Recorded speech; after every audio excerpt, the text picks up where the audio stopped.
The new Modus Super Series champion. Oh my word! It's another incredible moment tonight. Jeff Smith. It's matched out. 5-star performance. Ball for big fish. It's Jeff Drayton!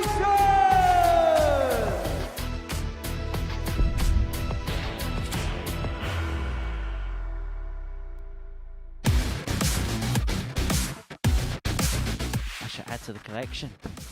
Double top. But another 160. On the third leg. And another big one. He could relax. We might see the best of him this week. Who knows? Triple 10. To leave himself double top. And to hit the 130. Hughes.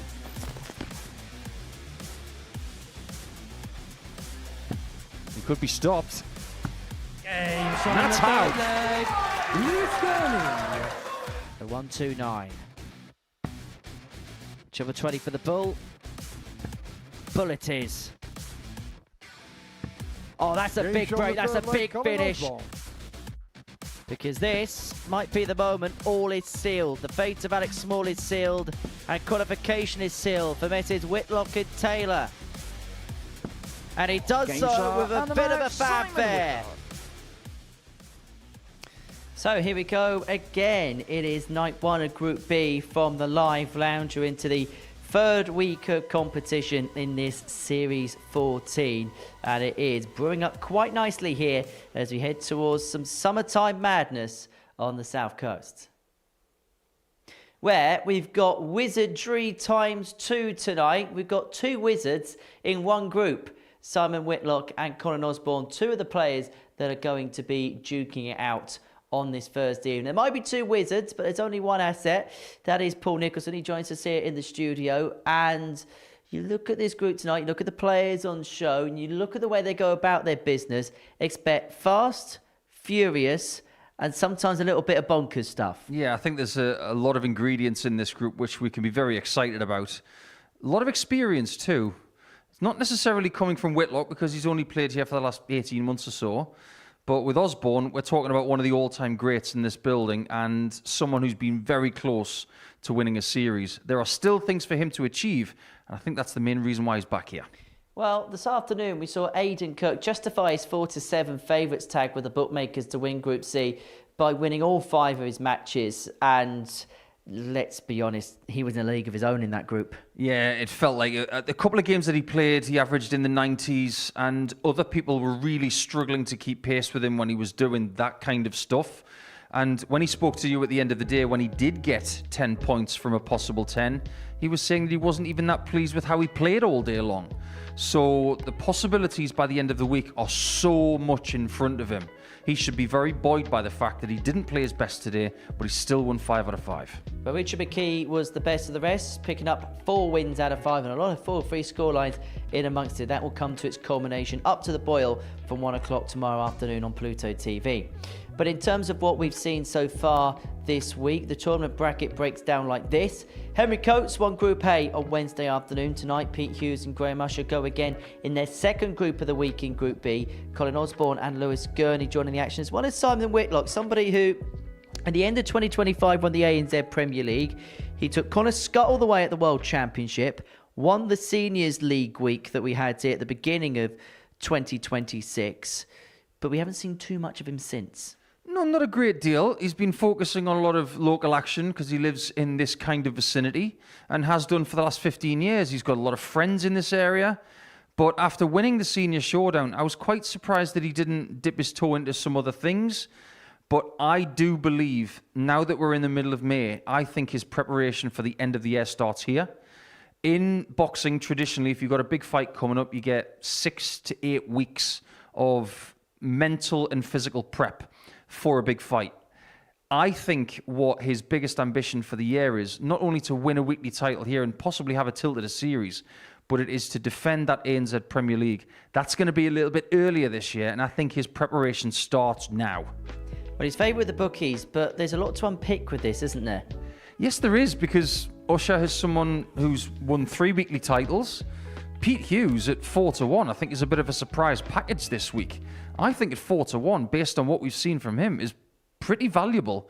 But it'll be interesting to see how he handles this group when you've got an England international, you've got PDC title winners. There's all sorts of stuff to unpick, and I'm looking forward to commentating on everything tonight. Well, we're going to see Simon Whitlock in game one. Let's hear from him now. Simon, great to see you back. How much are you looking forward to the next couple of days? Yeah, really excited. Can't wait to get up there and have another go. Last 6 months have been a rather promising 6 months or so, but it's been a little while since we've seen you here at the Super Series. What's the form guide been like since we last seen you? Same as always, bit up and down. Yeah, new darts again, so pretty excited with those. That's kind of the motivating factor that keeps you going, isn't it? Just trying new things and seeing if it works out? Yeah, absolutely. I mean, you can't stick with something you don't like, so yeah, I keep experimenting, get new ones made, so hopefully these are the ones. Seen a fair bit of you on the exhibition circuit recently. How much have you been enjoying that? Yeah, I love doing the exhibitions. Yeah, I've been doing loads, so yeah. Nice to play with Mason at the Guildhall? Yeah, absolutely, yeah. Giving a nice little touch-up again. Showing who's boss? Yeah, absolutely. In terms of this group, very tough one on paper. What do you feel like the job's got to be for you to get through to Saturday? I've got no idea, really. I haven't watched any, so I don't know who's on form. So we'll just take one game at a time and then assess after night one and see how we go. Can that ignorance be bliss sometimes? Is it ignorance? Well, I don't know. Yeah, I'd rather not watch people, so I'll just rely on my game. Right, wish you all the very best, Simon. Good luck. Cheers, Henry. Thanks. Focusing on himself but not others, Simon Whitlock back on the Live Lounge stage and back in Group B, which is seemingly a format which he's becoming rather comfortable and accustomed to.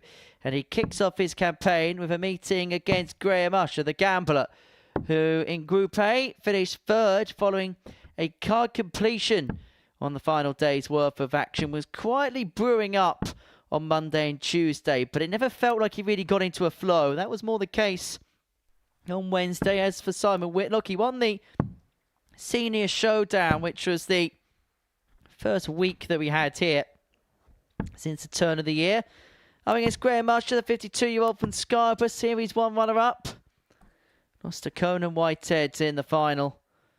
And how destiny could have changed if he was to cross the whitewash in that one. Paul Higgs is the man presiding over proceedings on this Thursday evening. A referee of 4 World Championship finals. One of the Game on. Shining lights in the refereeing world. One of the best to have ever done it. As for Simon Whitlock, one of the best Australians to have ever done it. And this, he hopes, is going to be a red-hot night tonight. Let's hope it is a red-hot night, Paul Nicholson.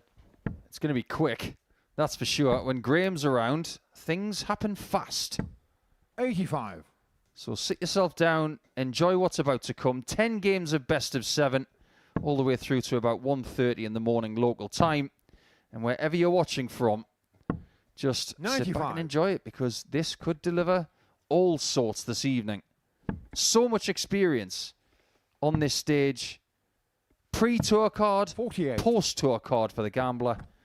And for Whitlock, we'd have to say just after having the tour card, because it doesn't look like he's going to be going back to the PDC tour now.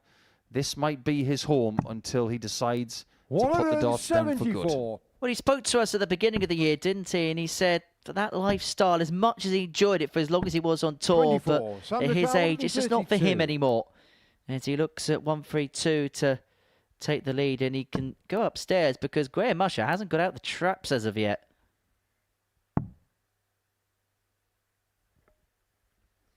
Well, he's got to stay there, but he's got to try and nestle away through, of which he was unable to do so. Luckily for him, time is very much on his side, because Usher, all the way back on 3-4-4. 83. Simon Carr, 74. He can do what he wants in this number. That's a pesky dart. Tops it is. Getting shown And the he gets first past leg, it. A Simon lovely Whitlock. start from Simon. 15 darter. Second leg, Graham. And even with all of his experience, he'd like a nice steady start like that, just to send the message to everybody else, as if to say, I'm not past 60. it yet. I've still got lots to offer.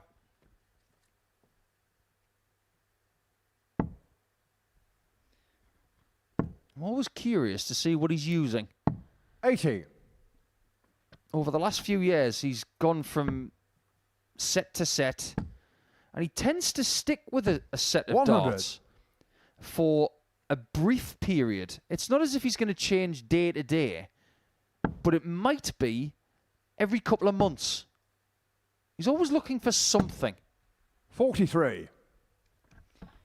Yeah, he's still looking to find that ultra sweet spot, isn't he, Simon Whitlock? 96. That bit of equipment that will work for him. He can put to bed any kind of changes and kind of tinkering that he needs to do. I hope, for his sake, 123. that he doesn't find that magical dart where one day he wakes up and he says to himself, oh, I wish I had those between 2010 68. and 2015. I really hope he doesn't find them. Because I don't want him to wake up one day and think, what could have been? His career has been legendary as it is. He can still do 59. things. He can still make lots of money. He can win some more fans. He can win some more tournaments. But if I may say so, 83. I think his legacy is cemented already. For what he's done for Australian darts, what he's done for his family, for himself, it's an incredible career. He's one of the most 140. iconic players of Gurnie his generation. 94. Of that, there's absolutely no doubt. And even now, people turn up in their thousands to watch him play in exhibition events as Usher looks at a double-double on the 94 and able to get. 56. And so this is to a 2-0 lead. Tops. Getting shot the second leg, Smack Simon bang in Whitlock. the middle. Third leg, Simon to throw first. This is going Game rather on. well. It was very busy last weekend on the exhibition circuits. We touched upon in the interview was playing locally here with the Guildhall 77. against his son Mason. He did win, and he wanted to make a beeline of the fact that he won against Mason as well. And then he's been to some 96. rather glamorous locations in his career. He's played darts in Dubai. He's played darts in America, Las Vegas. He's played darts in Singapore. However, there are downsides to everything, and he had to play an exhibition in Colchester on Saturday. You can't have 96. everything, can you? Apologies to all natives of Colchester. 86.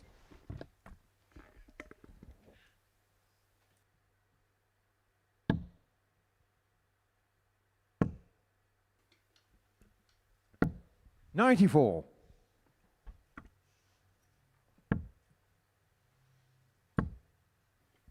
If Graham's not careful here, 97. he could get rolled. 2, 3, 4. Might have to bring in the bullseye at some point. Should go 19s. Should go bull. 89. He knows his apples. That was very premeditated. That was plan C. But sometimes plan C can go very well. 58. Simon Doesn't matter what Carlton, plan it is, as long as it 45. works out. So far, things are working out for Simon Whitlock. In full control of this contest. Got the break in the previous leg, and he's got 6, he'll hope, from the 145 to go 3-0 to the good. As for 57. Graham Usher, he Gurnie has not been Carlton, able to get out of the 64. gate as of yet. This has been rather below par, particularly in 30. comparison to Simon some of the Carr, numbers that he 88. punched in during Group A. Lovely dart, double 14. Well, it was right on 71. line, but Gurnie Carr, underpitched. 134. Well, there's options here on the 134. Tops. Unable to get the first. And 94. so Whitlock will Simon return Carr, for 17. 17 to move himself 3-0 to the good and to move himself one away from a comprehensive opening win. 9 for double 4. Getting shot on the third That's leg, such Simon a Whitlock Whitlock. shot, you know. Fourth leg, Graham to throw How first. often do Game people on. leave 17? Well, considering that double 17 is the least hit double on the dartboard, leaving 17 is 25. rare. practicing a 17 checkout is even rarer. But he had a plan. He always likes to have conversions of the same level. 78, he likes 99. treble 20 double 9. 17, he likes 9 for double 4. It's on the same level. It's usually a byproduct 100. of missing if you're leaving something. Well, if you're leaving 17. Like, look at treble 15 on 62. When you're going for the treble 10. Are you looking at me as if to say that's a 130. bad shot? No, I'm not. I'm not. I'm not being suggestive of anything. 60. I'm saying nothing. Good, let's move on. That's what Simon wants to do. He would love to be off the stage in the next 134. 60 seconds, and it is a distinct possibility. One-way traffic from the very first 100. Sam dart. Ricard 138. I'll tell you what, if Whitlock does win 4-0, I kind of send out a bit of sympathy to Lewis Gurnie, who is the next opponent for Graham Usher. Graham is a very 48. reactive player.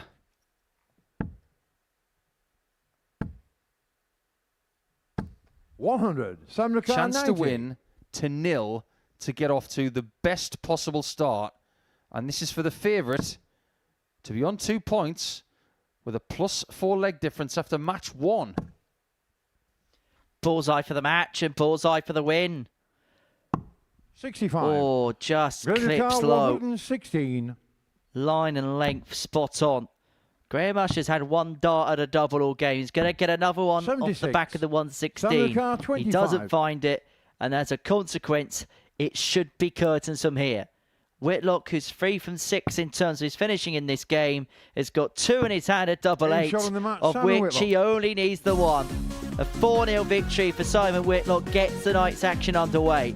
An average of just over the 87 mark. Feels his doubling, that was the most important facet of that performance. 4 from 7 on the outer ring for the former European champion. He beats Graham Usher by 4 legs to nil to get the night's action started. Next up, we're going to see Lewis Gurnie take on Pete Hughes.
Welcome back to the Modus Super Series. So before the break, Simon Whitlock got the better of Graham Usher by 4-0 to get Thursday night's action underway here at the Live Lounge in Portsmouth. Game 2 sees Pistol Pete Hughes take on the Lancer Lewis Gurnie.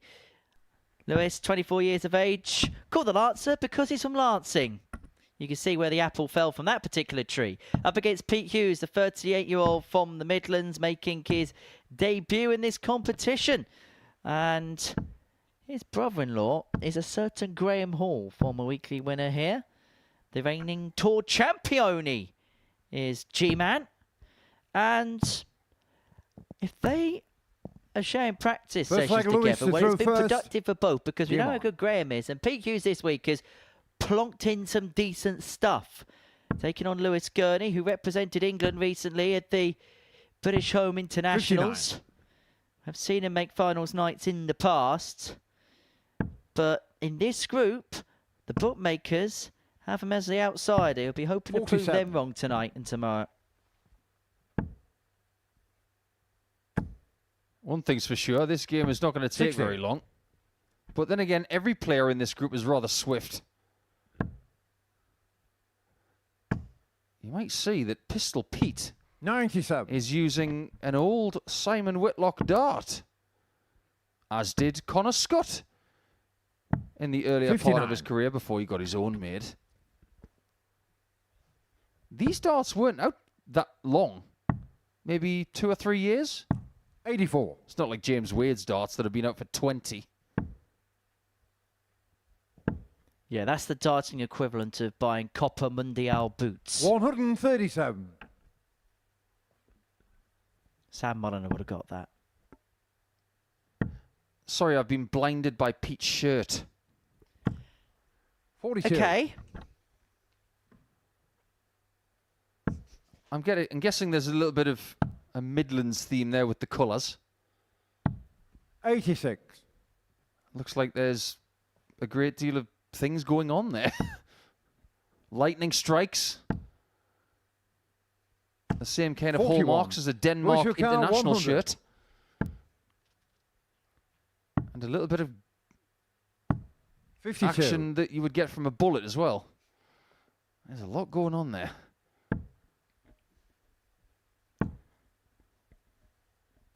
One hundred and It's got a lovely 25. throw. Lewis Car 48. It's very precise.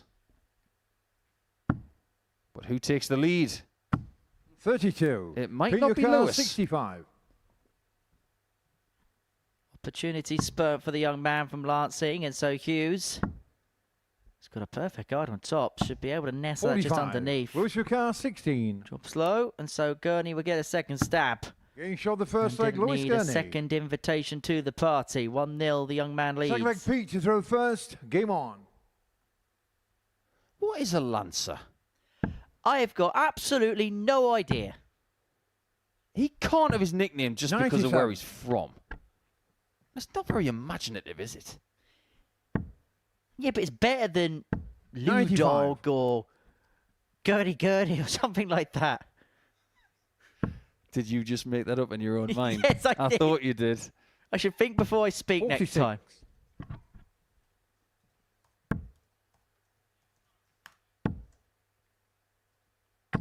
$45. That's not that bad, actually. A lancer is an historical cavalry soldier armed with a lance. It's a bit on the nose. 60. It's probably along the same lines of, people who live in East Sussex next to Hastings. It's all to do with 123. historical battles. That's why it's probably called lancing. Your mind Googling is a little bit different because you've 57. got a medieval thing. And I search for Lancer and all I'm getting is quotes for used Mitsubishis. 180. That says more about you than me. But that 180 says a lot about young Lewis Gurney. He's got a lot to offer this sport. 140. He might be coming Lewis through Car a bit of a 58. bad patch at the minute. 38. And when he's Peter playing Carr, well, 101. that goes. He's offered Hughes a chance to equalise. Double top. Oh, Each on the very second leg, Pete tidy. Hughes. Very, very good.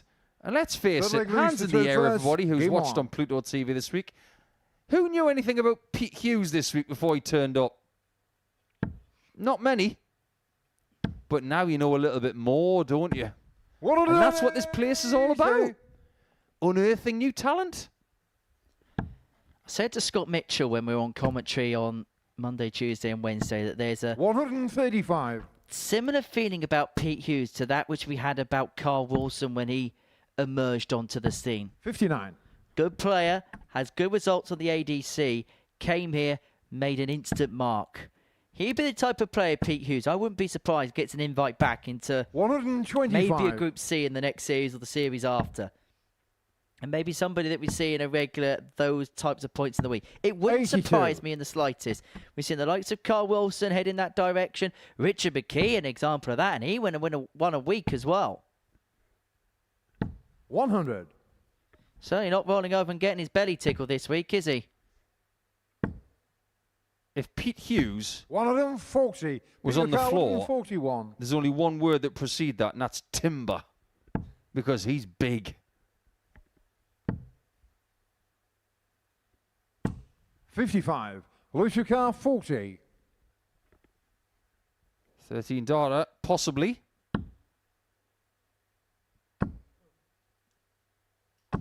Game shot on He the does third get leg, the Lewis 15. Gurney. Very well done.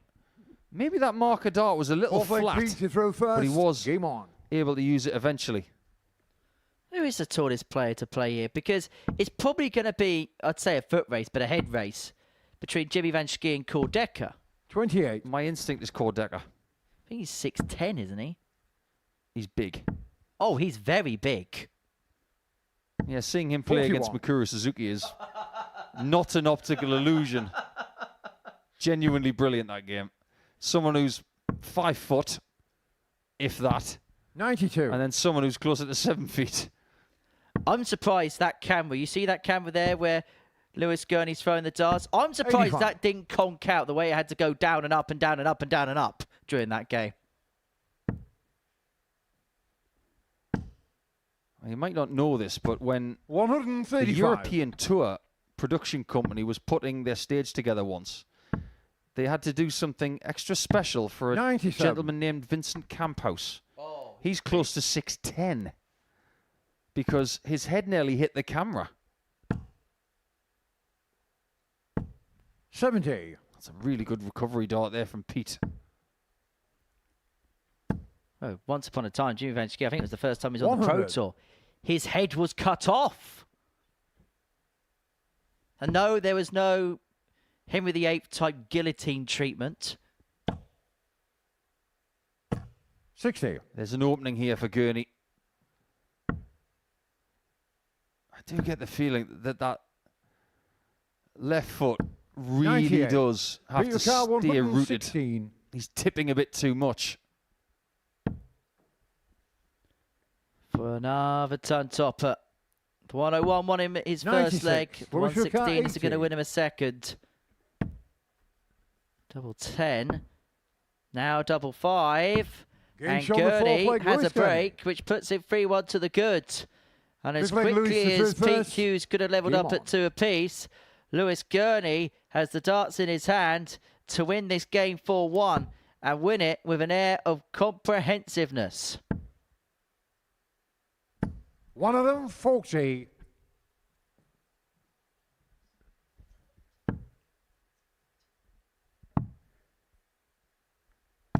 It would 96. mean that Simon Whitlock could have won game 1, but Simon Whitlock's darts would have lost game 2.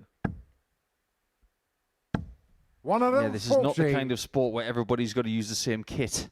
It's not cricket. Well, for those of you that are sportingly astute, will 81. remember the World Championship of Ping Pong, which used to take place at the Alexandra Palace every year. And the bat had to stay on the table. So 65. both players used to play with exactly the same bat. And when they changed over, they just swapped bats and they used whatever was on that side of the table. Yeah, because there's a very big 93. difference between table What's your tennis car? and ping pong. 156. Thank you. Someone who understands it. Ping pong, sandpaper, table tennis, gel bats. 100. padded bats, whatever you want to call it. I was good at table tennis, you know. Yeah, and don't mention the dreaded speed glue. Oh, God. 64. Anyway, Lewis this Ricard, for the 56. match. 56 for Lewis Gurnie. He's going to have to spurn one. It's double 18. 20. He Pete hopes Ricard, that Pete Hughes 167. hasn't got another trick up his sleeve here. It could have been magic, but it's not going to be the trick from the sleeve. 100. Lewis Ricard, Gurney gets his 56. chance to get 2 points on the board early. Gage on Double the nine match, is Lewis fouled. Gurney. And Lewis Gurney seals a 4-1 victory to get his night up and running. He gets the better of Pete Hughes by 4-1. And the two players that dropped out of Group A have lost the first 2 games, winning a solitary leg between them. Coming up next, Colin Osborne and Simon Whitlock.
Game number 3 of our night is a meeting between Colin Osborne and Simon Whitlock. Before the break, Lewis Gurney beat Pete Hughes by 4-1 in a game which was rather scrappy, but Lewis, to his credit, got what he needed to get done. Next up, Colin Osborne, the last player we yet to see this week, the 50-year-old from Middlesbrough, Series 4 runner-up, taking on Simon Whitlock. These two will know all about one another through years playing alongside and against one another on the PDC Pro Tour circuit. Whitlock's 57 years of age now. having won the Seniors Showdown. He's looking for his first weekly title here in the third week of Series 14 here at the Modus Super Series. And Colin Osborne, somebody that from when we began at home, he was a player that was on webcams all the time. And then when we were in Southampton, he was seemingly there every other week. He really was the professional amateur when we were the live league back then. He's been a big part of this project, and what he has done for the live league / Super Series should not be understated. However, he can still throw a mean dart even into his 50s. Absolutely right. You say that Colin has done a lot for this over the last 5-6 years. 136. I question where he would be now if it wasn't for this.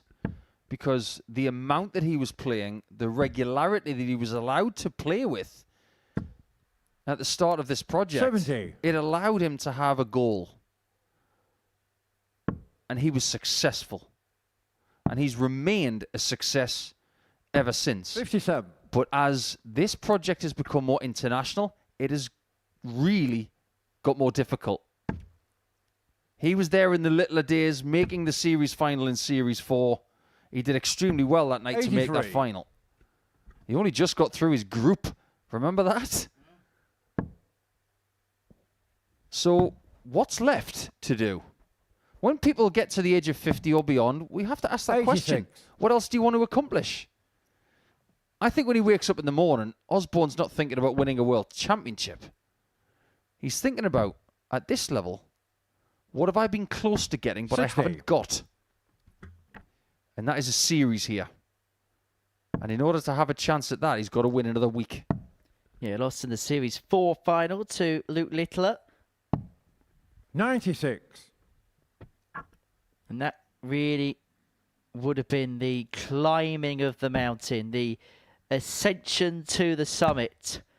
The Super Series Osborne. 100. However, there's only room for one 26. wizard on this stage. And it is the Aussie wizard who's looking at 126 to strike the first blow. Bullseye. 101.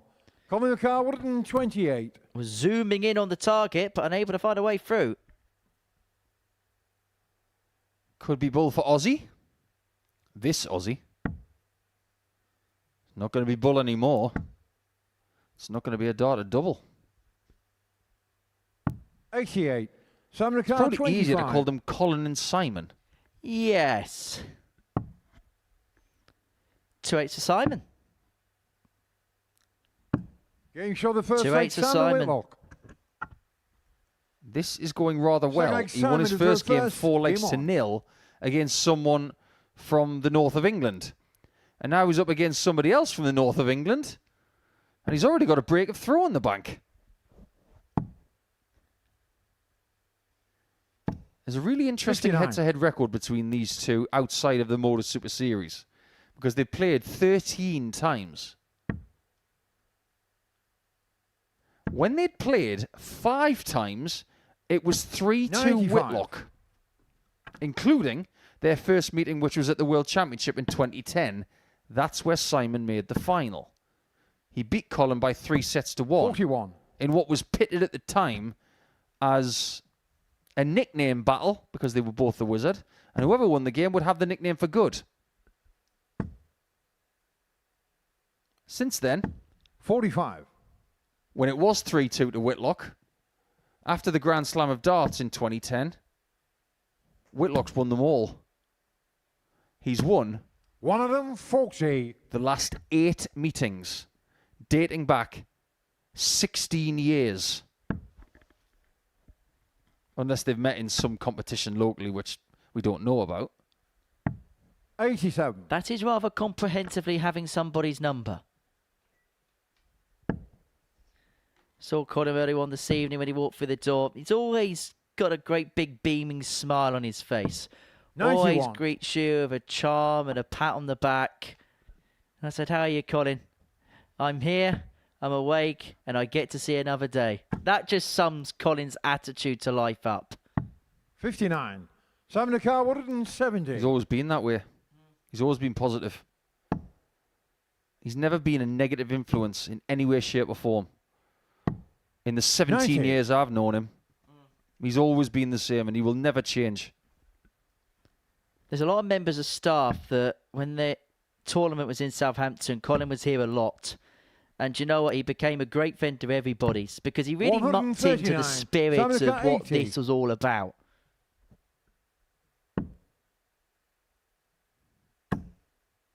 Oh, that's a very kind kiss. 40. That opened up the left Colin side of the Carr, bed. 76. But he wasn't able to get a 2-0 lead. Not yet, anyway. How beautiful is that dart? My word. Game shot on the second You will leg. not Colin see a Osborne. 76 checkout better than that in the world anywhere The leg today. Colin did through first. Game That's an on. incredible shot. It's the first leg that Simon has lost tonight. Now, I'll never forget, Colin Osborne was involved in the first ever game I commentated on at the Live League. He played Justin Smith in a Group C encounter. 60. And I'll never forget, I walked into the building, absolute nervous wreck. And he's gone, "You'll be fine, kid. Just don't mess it up." One of them, 40. That's just Colin's character.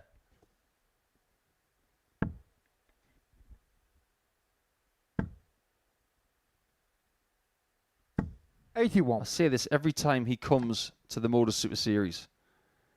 There are certain people that you meet along the way in your career. One of them, 40. And one of your biggest fears for that person's legacy is that people don't understand how good they were in their prime. Everybody knows how good Simon was in his prime because it was well documented. One of them, 40. But I refuse, and I'm going to be really stoic about this, I refuse to let the world move on without One of knowing them, how good 40. Colin Osborne was between the years of 2007 and 2014, because he was sensational. At one point, I genuinely think he was the second best player in the world. 95. Behind Phil Simon Taylor. Carr, 81. Well, Whitlock here, looking for a full visit breaker throw. The bullseye. So crazy, but so typically Game shot on the Simon third leg, Whitlock, and in Simon typical Whitlock fashion he finds.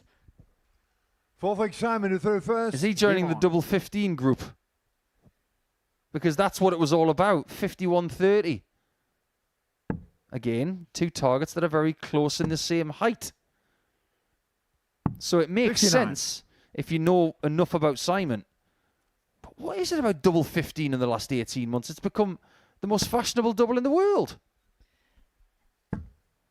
Hi guys, if you're joining us on the Super Series 59. YouTube channel, you are joining us for Group B action on this Thursday night. And you are watching a legend of the sport in action, the two-time former world finalist Simon Whitlock up against a man who won the Championship League title back in 2009 in Colin Osborne. Welcome along to our temporary YouTube coverage. We will 60. be returning to Pluto TV later on in the evening. But whilst you've got the opportunity, enjoy some free darts here on the Super Series YouTube channel. And whilst you're here, on the bottom right-hand corner of your page, whether you're watching on your laptop, or you're watching on your TV, on your phone, wherever, there's a little subscribe button. If you haven't done so already, give it a click. Because if you give it a click, you'll get notifications whenever we post anything, whether it be highlights of a session, whether it be a tungsten 99. talk, or whether it be one of our interactive challenges. Click that little subscribe button. And we've got a former Players Champion, our YouTube friends, the Asset Paul 58. Nicholson. Do you remember who made the semi-finals of that tournament? The Championship League. No, the Players' Championship that you just mentioned. Can you name all four players? 137. Yourself, Phil Taylor, Mervyn King, and I'm going to assume Colin Osborne. Colin Osborne, correct. Another thing that shouldn't be forgotten, that he 136. was Colin a Carr, major 146. finalist and a major semi-finalist. He made the final of the UK Open the previous year. He was genuinely, around about the time where Simon Whitlock was coming into the PDC, one of the 60. biggest hitters in the Samuel Carr, sport. 68. Well, 86 plays 68. Whitlock first poke on the latter. Double 16. 52. Doesn't go. Osborne may only get a dart at the Colin bullseye O'Carr, here, but if he 86. gets, he'll break back and level this game up at 2-2. Yes, indeed. This is an invitation to Breakback Mountain. Double 7. 72. Good attempt. Samuel Carr, 16. But Whitlock has already found double 8 numerous times tonight. So he has had sighters. Getting shot on the fourth leg, Simon Whitlock. Clean as a whistle. 3-1 Whitlock. Fifth leg, Colin to throw first. Game on. Would you like to hear a little bit of a Colin Osborne story? I would love to hear a Colin Osborne story. Just before the Players' Championship finals in 2010, which was being held at the Circus Tavern, just 81. understand that that was about 3.5 weeks after the World Championship had finished, when Simon was in the final with Phil Taylor. If you think that professional players 57. back then would just rock up to the Players' Championship finals and think that they were sharp enough, think again. Pros back then needed a hit out. There was no Q school. There was no 140. challenge tour back then. This was all, if you needed a hit out, you needed to find a tournament. Colin and I had the same idea. I was 60. fortunate that I got a phone call from Jamie Caven. And he said, there's a tournament happening in Birmingham this weekend. Do you want to go? As a bit of a warm-up for the players. And I said, absolutely, I want to go. I went down to Derby and stayed with Jamie. 135. Colin was there. Mark Hilton was there. There were loads of people at this tournament. Me and Colin were in the final. 60. And consequently, Colin the following week, we were in the 45. semis, albeit in different semi-finals. But we both had the same idea. Just one was able to execute it a little bit better than the other. Which one are you talking about? The warm-up tournament or the major? I'm pretty sure you'll take the major over the 129. local tournament. I won them both. I know, but I suckered you into that. 140. Colin Carr, 16. give me a shovel. I've dug myself another hole. Well, double eight's seen a lot of action Getting tonight, shot on the hasn't it? fifth And leg, that's a Colin 13 Osborne. darter to signifies the gap back down to 3-2. Sixth leg, Simon to throw first. Game on.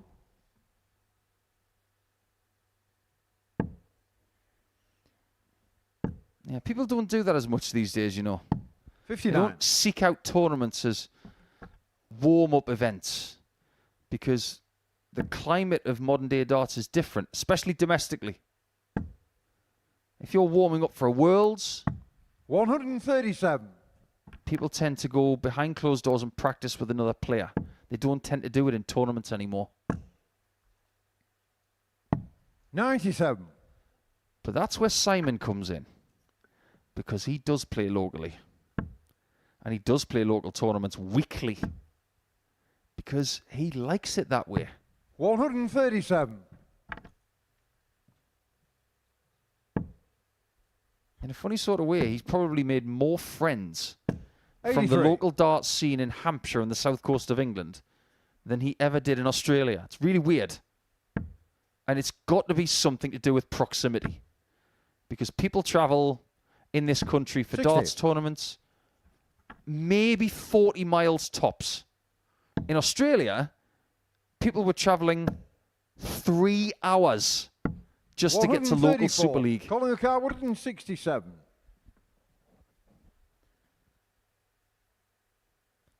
And Whitlock were playing everything. Everything locally.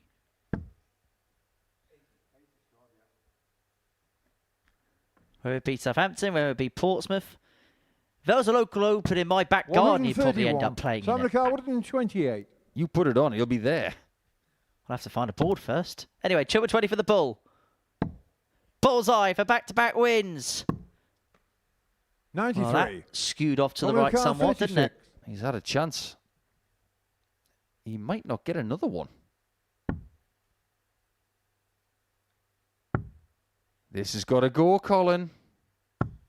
Getting shot on Warning the well sixth leg, heeded. That's a Colin lovely Osborne. dart from the wizard. Well, that wizard. So the final leg, Colin to throw first. Two Game wizards on. waving their wands.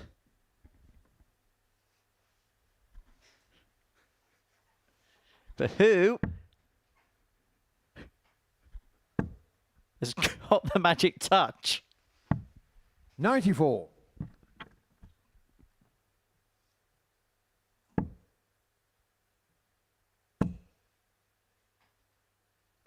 $59.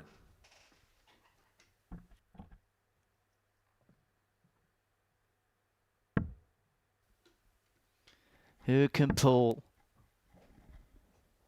the 100. rabbit out the hat? Oh, that's a wonderful shot. You can be aggressive now. Look at him trying to hit the previous dart. One of them, just to 40. squeeze them together. That's the aggressive angle that Whitlock has had his entire career.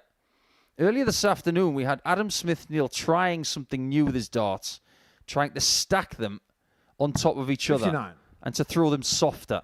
Well, Whitlock has been all out, smash, bang, wallop his entire career. Upright angle and just crash them into each other. 96.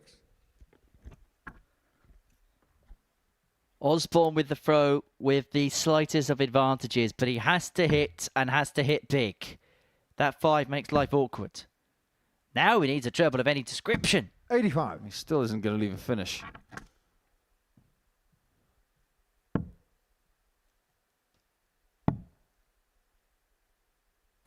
That is not good news for Colin, because now he needs a mistake from Whitlock for a second leg running to see if he gets a chance to win this 4-3. Well, 72 required here for Whitlock to get this game won. And to complete 97. 4-3 victory, his second win of the night. 65 left. Treble 50 leaves himself double 10. That's a Brucey bonus. 52. But he is not dispatched. 66. I don't think he was ready for that. He took a pause when he hit the 45. I think he was fully expecting to get the single for the bull.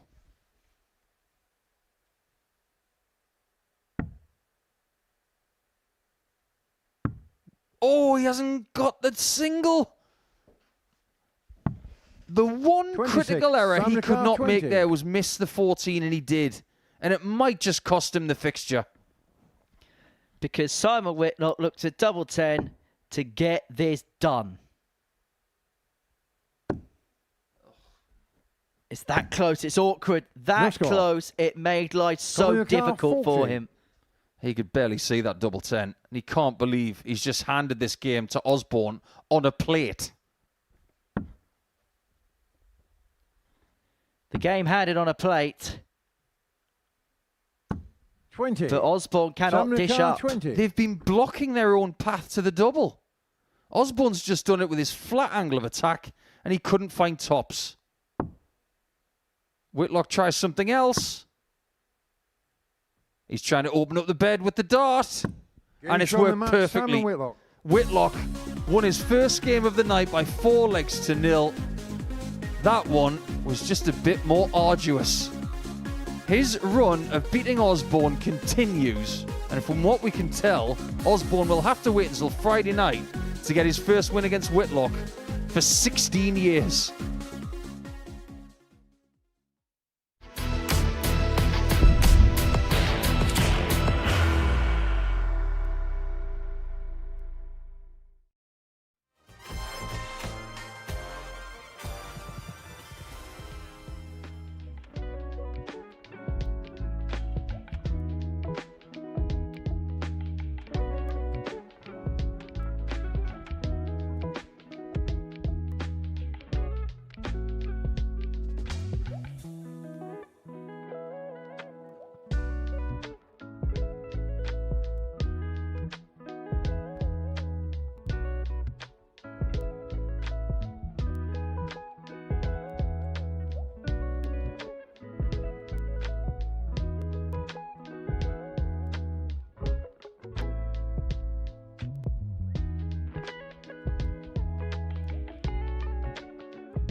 We're live here on Pluto TV on this Thursday night here at the Super Series.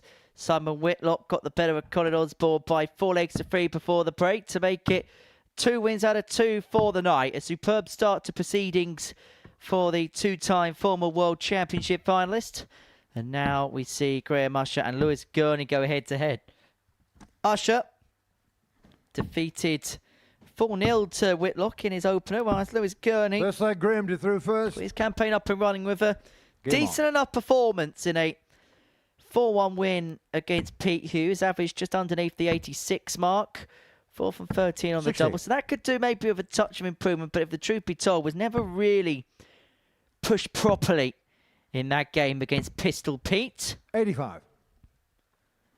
That's for Graham Usher.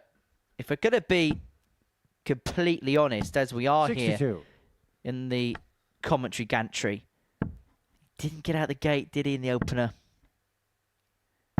40. No, he didn't. And he can't play like that again in this group, I feel. Because if he does, he will lose 4-0 again. 58. How many times do you see people lose 4-0 in an 8-game group and still find themselves 100. in a buoyant position? It doesn't happen. We expected things to be really tight in this group. 123. And we also expected, off the back of that 4-0 defeat, for Usher to come out swinging. Well, it's a better start than the previous game. 140. Well, 136 left after 12. Usher, again, finding himself outscored. 94. Which is Worcester not Car a 136. currency we usually associate with the former series runner-up, as Gurnie looking for another treble to leave himself double 8. And if he's going to score like he is 78. tonight, Graham Worcester Car Usher, these types of 104. finishes may have to go at times. Does it go here? 64. Just higher tops. Worcester Car 58. Blink and you'll miss it.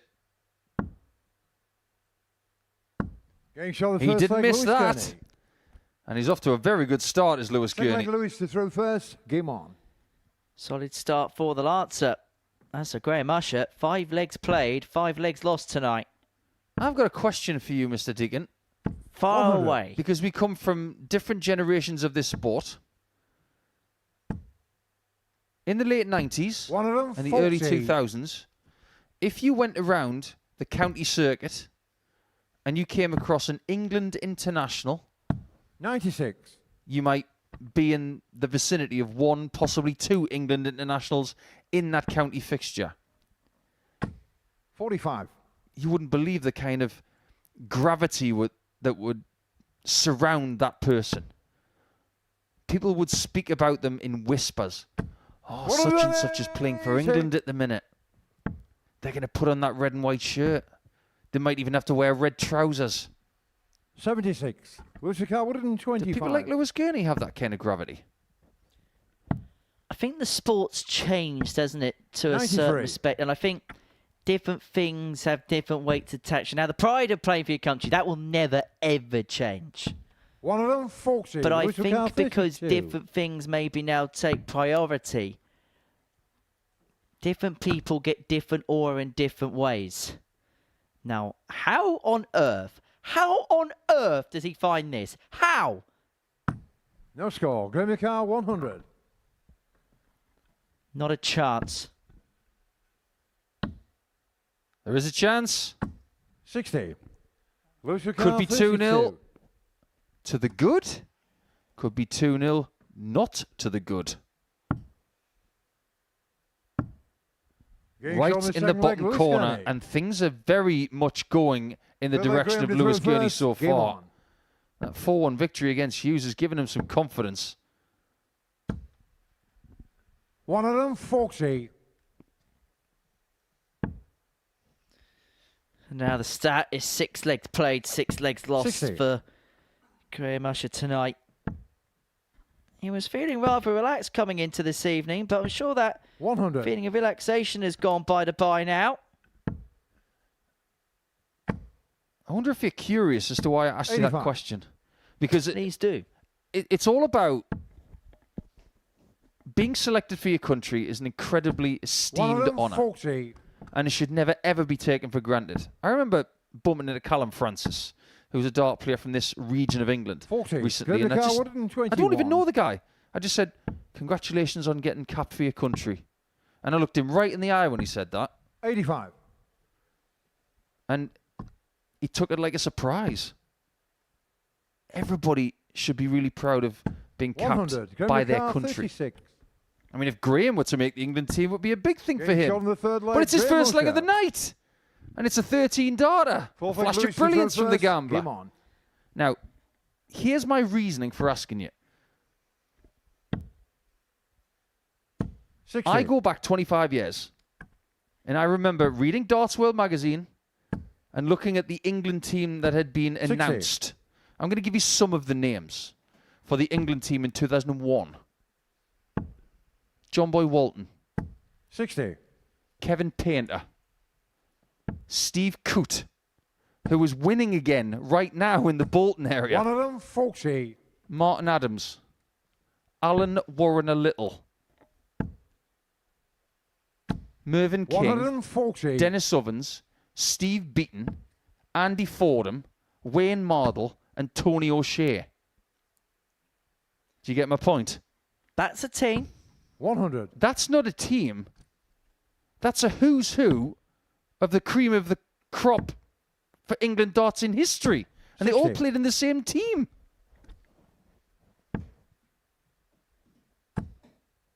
And the last thing I'm going to say on it is this. 51.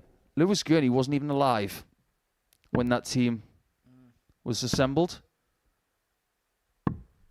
But he goes 65. down Graham McCarr, 150. in the same sort of history. We'll stay there. Well, I don't know if that was a dart for the treble 20 or the triple 18. It was that far wide. 80. Lewis McCarr, 116. Gurney looking at 116 to go 3-1 to the good. Good guide for the treble. Unable to find it. 60. Got to give credit to Gurney Graham Usher Carr, here because his 70. head could have sold so much when he was 2-0 down in this game. He was 0-6 in terms of legs for the night. But he could rescue this Game game on the fourth by leg, pinning the Graham double Usher. top and to get himself level at 2 apiece. Fifth leg, Graham to throw first. One quality Game on. you will need in this group is the ability to be resolute. It's getting quicker, 100. isn't it? Sometimes that's a sign of something good. 140. Something good can work. I don't know what you think about the technique of Lewis Gurney at the minute. He's tipping over quite a lot. He's almost like a mini Hendo. Because he's going backwards and forwards. 45. It's part of the problem when you've got a rocking action like Lewis Gurney. When it's on point, it's fine. But if it's just a tad bit off, the problems create 57. themselves rather quickly. And they can be rather difficult to solve. I mean, look at that back leg. It's kicking out like a hind horse. 95. Glenn McCarr, 164. Yeah, kicking out like a mini Mensa Sulovic. 100. Lewis Gurney had this game exactly where he wanted it early. 125. Glenn McCarr, 64. He's been overtaken and could find himself 3-2 down. 32. Lewis McCarr, 96. Isn't it funny how things can change so quickly? 60. Graham McCarr, 32. This is one of the quickest games I've ever seen in this place. Getting shot the fifth leg, Graham Usher. Seriously fast. 5 legs completed Sixth leg, Lewis to throw first. Game on. in not much time at all. I tell you what, I'd love to see a clock match 85. between Graham Usher and Asa Cansdale. 1 hour, I'd love to see 100. how many legs get completed in that hour. Because I think we would get through a fair few. 8 minutes 35 seconds for 5 legs. 60. That's pretty quick. The average length of a leg in this 96. place is 2 minutes 20 seconds. That's not bad. That's all time. And not everybody can 58. play at this pace. Do you think Colin Osborne can play this fast? The answer is no. 125. Some people are just more comfortable playing hot potato darts. 140. That was more controlled by Lewis Gurnie, and that was why we saw him hit a 140. There's been a few times where that 81. leg has been Richard kicking out a Calvert, bit too much, 58. which is why there's been darts that have wildly gone off to the left-hand side. 85. That's a good Gurnie treble. car 99. But Usher has a chance to get his first 2 points of the group. 59. The chance has Usher been car and gone 73. in about 5 seconds. 18 for double 18 to take us all the way. 55. And that Gurnie car never 40. looked likely. And so Usher to turn this game around, Being shown the trailed match, Graham 2-0, Usher. but then reels off 4 on the spin. The gambler rolling the dice and rolling it perfectly. He's off the mark, not overly happy. And that's despite averaging around 91.5. 4 for 9 on the doubles. That's not to be sniffed at either. From 2-0 down, he beats Lewis Gurnie by 4 legs to 2.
Welcome back to the Modus Super Series. We're at the midway point of our evening session here at the Live Lounge in Porter. Before the break, Graham Usher got the better of Lewis Gurnie by 4 legs to 2. Game 5, which takes us to the midway point, sees Pete Hughes take on Colin Osborne. For Colin, he lost out in his opening match in a last leg decider against Simon Whitlock 4-3. As for Pete Hughes, he was beaten rather comprehensively by Lewis Gurnie by 4 legs to 1. So the winner of this game will move themselves on First to leg, 2 Pete points. is The through loser of first. this match Game on.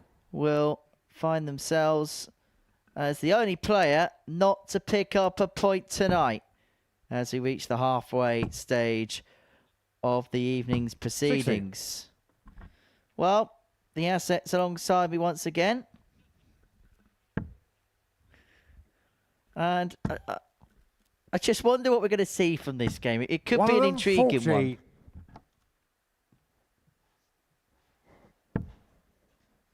You know what's really caught my attention? If you were to bump into these two guys at a darts tournament, whether it be an ADC event, the Modus Super Series, or somewhere in between, they look like they're a similar age, don't they? Yes, but there is a 12-year age gap between the pair. Exactly. Basically, 44. Colin is looking very well for his age, is what we're saying. 51 next month is Colin. He does not look 51. That is what spending half the year in Tenerife does 57. to you. Does he spend half the year in Tenerife now? Well, maybe not half the year, but he spends a lot of time out in Spain. Does he spend more time in Tenerife than Kevin Painter? I don't think that's physically possible unless you're a resident. 95. Colin McCarr, 164. But they do say that Mediterranean sun does keep you young. That's what Dennis Priestley used to do a lot. That's what John Virgo did, didn't he, for the last 20 years of 124. his life. Used to spend his days in, I think he lived in Mallorca, didn't he? And then used to commute over to the UK to do his 45. BBC Colin McCarr, commentary 40. shifts. His preferred tops, Getting shot and the that's first why leg, it's Colin preferred, Osborne. because he keeps hitting it. Second leg, Colin to throw first. Game on. I think Peter's starting to understand that this group's going to be troublesome. He had a very good Group A. He had a very good points total. He was in the top 3. He was better 100. off than the very impressive Aidan Kirk. But coming into a group with the experience of Osborne, the wiliness of Whitlock, 100. the explosiveness of Usher and Gurnie, I think this is turning out to be a very interesting group dynamic for him. However, how difficult is 100. it to go again? He's had one positive group, but how hard is it, particularly on debut, to replicate that again? It's very hard because he's never been here 50. before. Not in this situation. So everything's new. For Colin, this is just another Thursday. He's been here so many 42. times. He's played in Group C's, he's played in Group A's, he's played in finals nights, champions nights. He's done it all. 100. We're talking about a player that has done something that nobody else has ever done. He's had 3 perfect 44. days in a week and not won the week. Try and compute that for a second.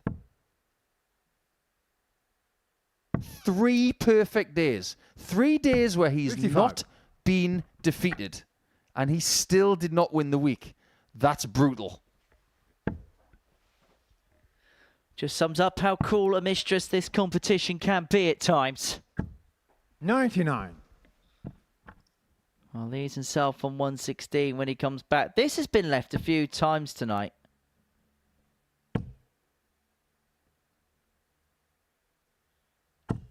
Technically, it was 100. left again there, but Colin McCarr, Pete had a dart 116. left. Well, this for 2-zip. That didn't last long.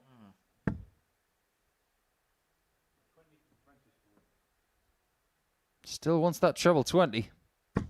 25. He's Peter drifted Carr, a bit too 96. much there.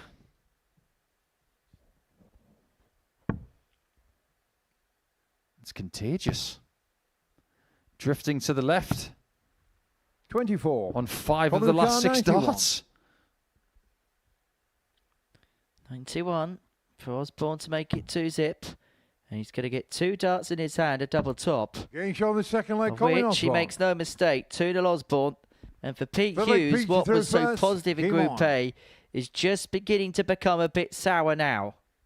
Although we should be slightly alerted to this because there was a bit of a slight drop-off of performance on Wednesday. 72. Completed the card on Tuesday in Group A, but then when it came to Wednesday, just dropped off the pace a little bit, allowing Henry Coates, despite not having the best day himself, to go on and 140. pick up Group A honours.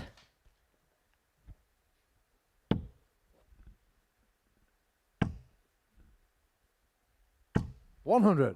Did you know that Osborne's had 3 nicknames? No, I didn't. Yeah, I didn't until just now. I did a little bit of digging into his career. I knew 2 of them, but I didn't know the third one. You kept that quiet, Colin. 140. He's had Aussie, which is what he used when he lost the Wizard nickname battle at the 2010 World Championship to Whitlock. He's had the Wizard. 134. I didn't know his other nickname was Deadshot. It's not very good. I can see why he changed it. Yeah, concur. I mean, that...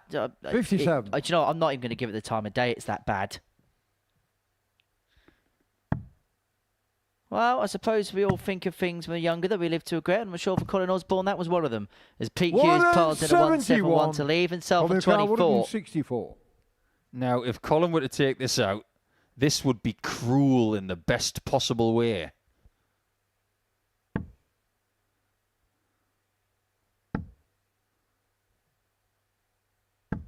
$83. Peter Carr, 24. Hughes has not had that many darts at double here tonight. Getting shot on the He's just third leg, found one. Pete Hughes. His second successful Fourth leg Colin shot to at double for first. the night. Game on. Back to 2-1, and all of a sudden, Colin Osborne, who got that break in the opener, is needing to cash in that advantage here.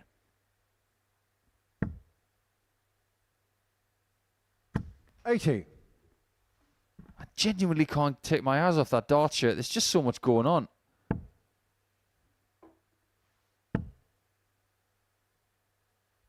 $60. As for Collins, it hasn't changed much over the years. He used to have a lovely blue one of these and a red one with black stars. But nowadays, he tends to go for the black 60. background and the stars change colour. It actually looks like the kind of thing you'd see on the ceiling for your child. You know, they got the glow-in-the-dark stars. 140. Did you used to have them as a kid? I was a baby and have no idea. Oh, well, thanks for bursting that bubble. Probably, though. 100. No one knew it probably glow-in-the-dark footballs. Because I didn't really like football until I was a little bit older. Well, until you were about 2.5. Not till about 7. 100. Genuinely. I don't believe that for a second. Ask my mum. I will. 68. Now, Colin is a very avid Middlesbrough fan. So he's got every license to feel very disappointed right now, considering what's happened to that football club in the 140. last week or so. Another year in the championship for the Borough. Pending an investigation. 85. Peter Carr, 61. Well, 61 here for Hughes to level up at 2-2. 25 for double 18. Oh, he's missed 2 big targets. You can't do that. 31. You really can't. Colin Carr, 108. Do not neglect your singles.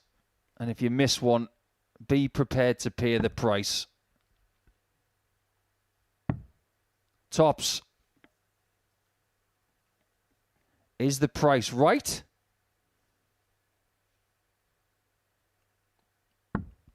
$88. It almost was. Peter Carr, 30.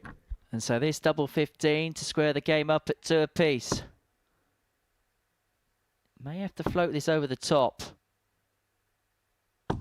Oh, Oh, No score. kisses the Calling wire. the car 20.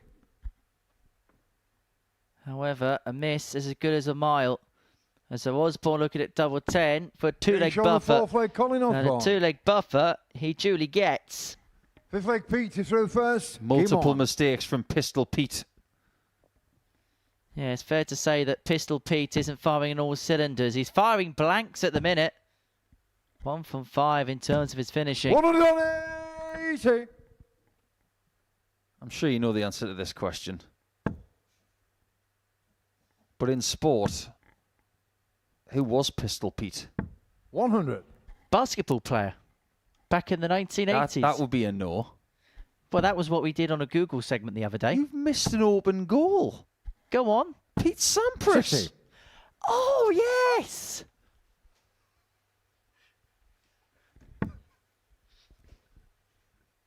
He was known as Pistol Pete because of his incredible serve.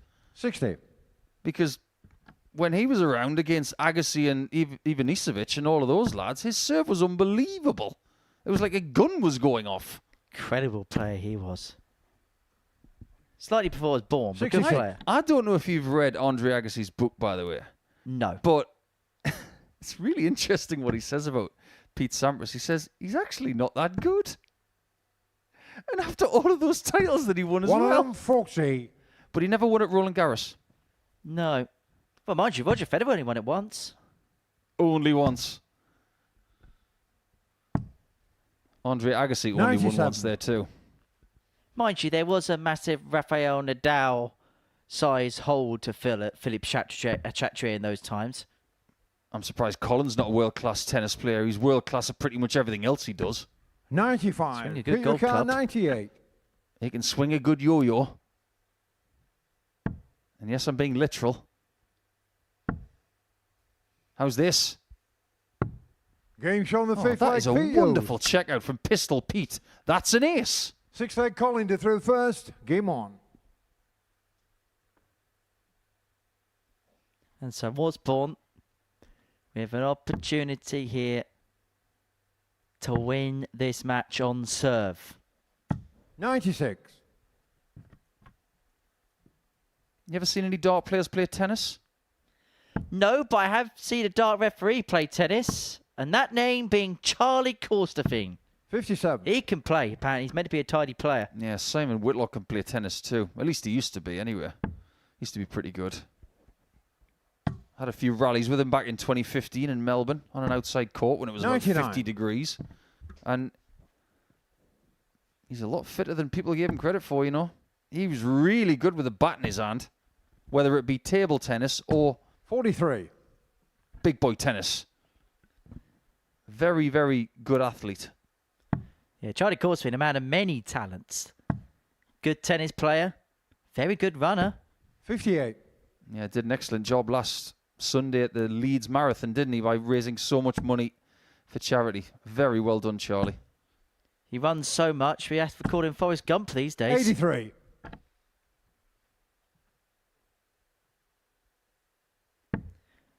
Very much a stalwart of the Super Series before flocking the nest. 60. And now very much one of the best referees in the world.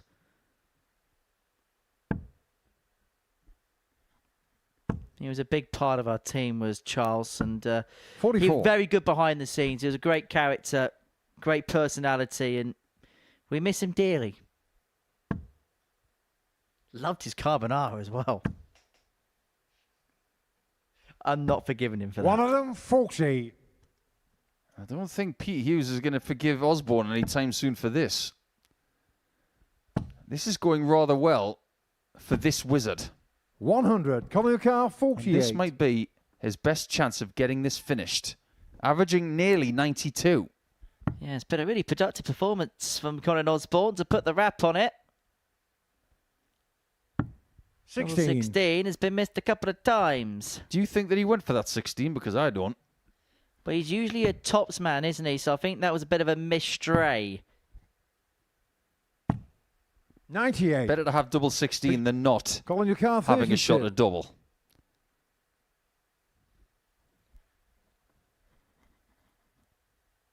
Have a look at double 16.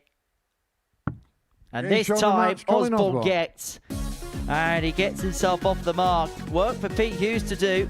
2 defeats and 2 for Pistol Pete at the beginning of this Group B campaign. For Osborne, well, he is now into the groove of things. Average of 89, 4th and 7 on his doubles. Coming up next, Simon Whitlock takes on Lewis Gurnie. It's Whitlock Gurnie.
We are at the halfway point of the night here in Group B, and this is what we've seen thus far. Before the break, Colin Osborne on the better of Pete Hughes 4-2, but it's Simon Whitlock, the man with the perfect night so far. 2 wins from 2 for the Wizards, and he is at the top of the table.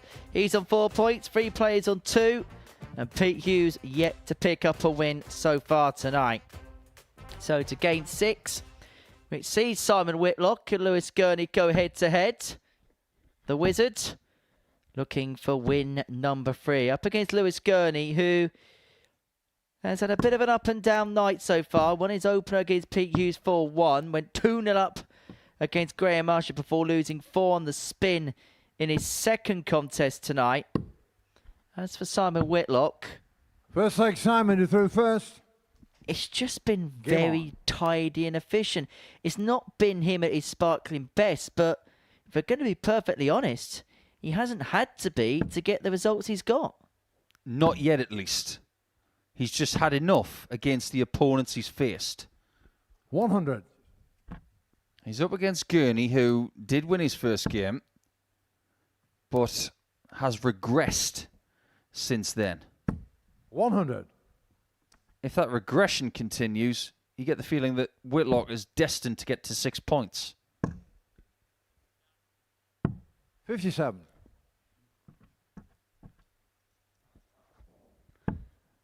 Well, it's only been an evening that Simon Whitlock's got his gnashers into. 59.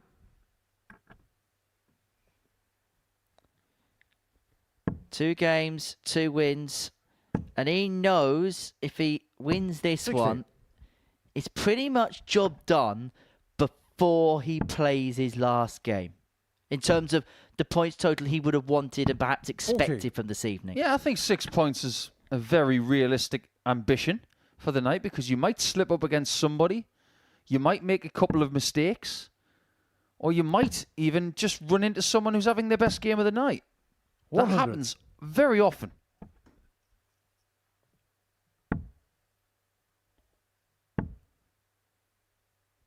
$98.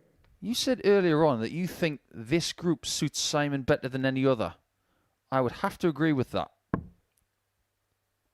Maybe he hasn't got the same engine as he once had, playing a full 64. tournament day and the rigours of Pro Tour life. But 4 games of best of 7, I think he's still got that in him. 78. And I think he's realistic Car, as to where 120. he is at his age. He's 57. The energy levels of 10, 15 years ago aren't there as often, but he still has the brilliance in patches, moments like this, finishes like this. 80. Well, that would have been Usher Car, vintage. 126. Yes, but he did clip the wing of the flight first.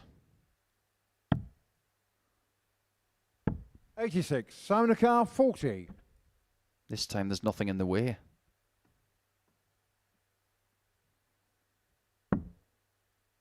Line's good. Weight of Dart was very good in the end. Well worked out. Second leg, Lewis to throw first. 16 years on from when Whitlock first made an appearance in the playoffs in the Premier League. This 60. evening, in Birmingham, 2 players joined the other 2 to get into the O2 this season. It's many congratulations to Luke Littler, to Johnny Clayton, who were already there, but tonight, One of them, 40. spoiler alert, Luke Humphreys and Gerwin Price have joined them. So, 45. bottom 4 will remain the case, and Michael van Gerwen has left himself with too much to do going into Sheffield next week.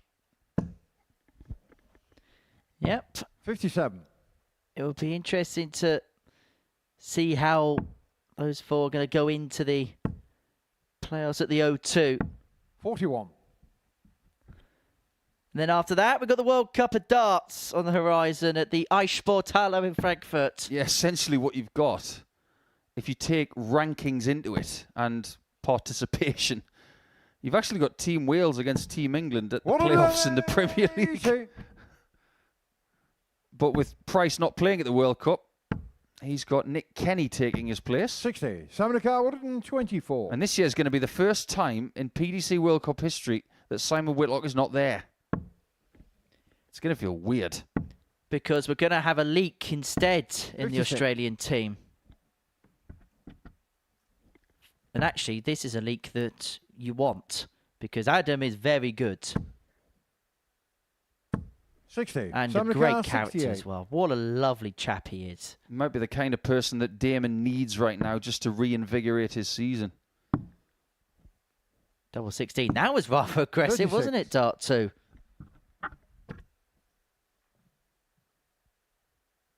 Well, everything Simon does has a motive. 90. Simon Car, 32. There was a time where darts was the be-all and end-all.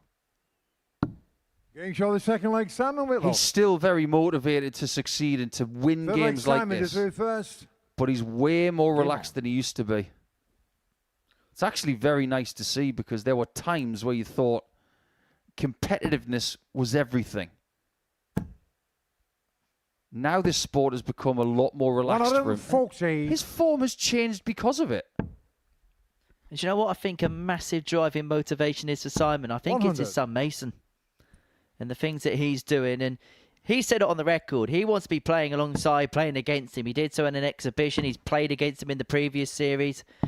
I think his determination, Mason's determination to get to the top players, what's given him the spark to continue to want to hit the heights as he enters year 58 of his life. 140.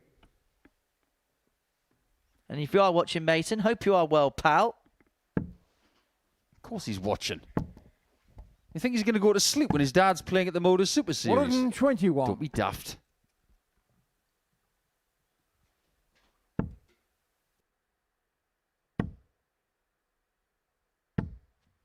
$140. Somebody got 143. Well, this is going very, very well for Simon. He won his first game 4-0. If he keeps going the way he is, he could get another one. It is entirely up to Lewis Gurnie to stop him. Joe 17, unable to muster. And so 57. Whitlock here, looking at 106. Only had the 1 ton plus checkout tonight. The 101 of Pete Hughes in game 2 against Lewis Gurnie. Is the Lancer going to be hit by another ton topper? 90. Double 16 just on the inside. 64.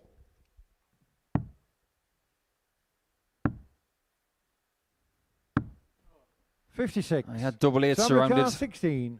And he might just pay for those 2 misses because what looked so promising might be curtains. Getting shown on the third leg, Simon He's so Whitlock. good on double 8 tonight. Fourth leg, Lewis to throw first. Game on. By and large, it's been faff-free for Simon Whitlock. Take out the game against Colin Osborne. It's been rather routine. Actually, looking for a second 4-0 win in 3 matches tonight is the Australian Wizard. 140. Yeah, I don't think that's going to catch on. He hasn't changed his dart shirt in 16 years. Before anybody asks me, by the way, the design, it is a different shirt. This is not the shirt he was wearing 95. In 2010.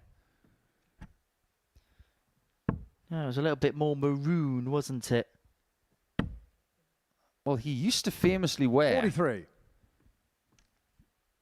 A kind of purple and yellow shirt because he was a proud representative of Queensland alongside some incredible dart players.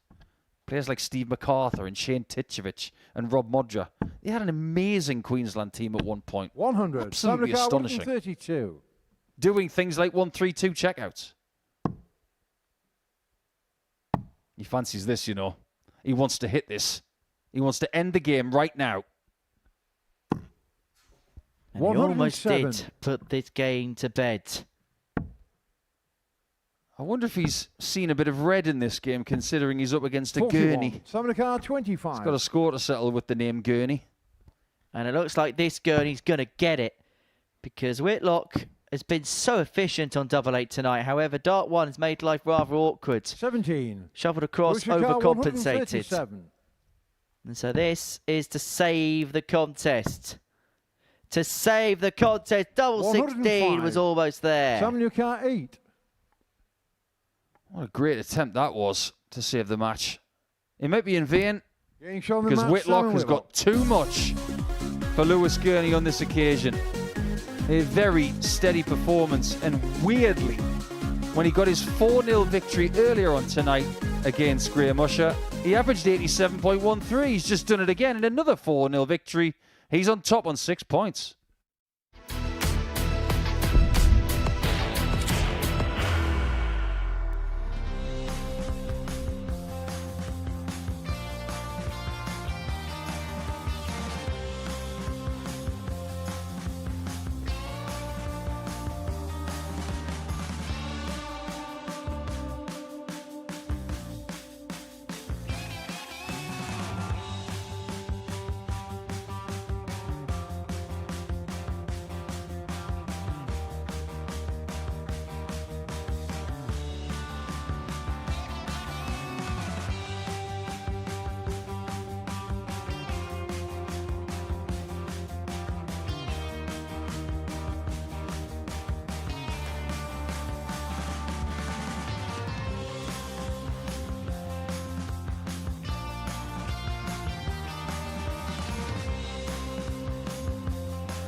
Story of the round.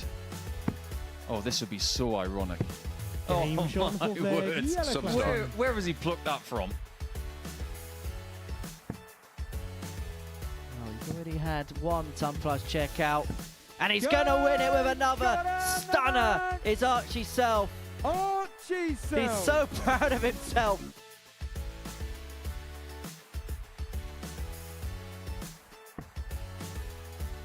Great dart for the bullseye. Yes, He's on what the a first start leg, from Gemma Gemma Hayter. Hayter. Opens the door ajar for Richie Housen. Can he back up that score of 100 and a 140? This could be your answer. That's absolutely beautiful. Richie Houser. What a shot. Well, be relieved that that third dart did sneak into the single 20. Gellington, as you do. Oh, this is getting ridiculous. He could have. He could have. Game Oh, shot. he has. And What the a man, shot. Willie Baller.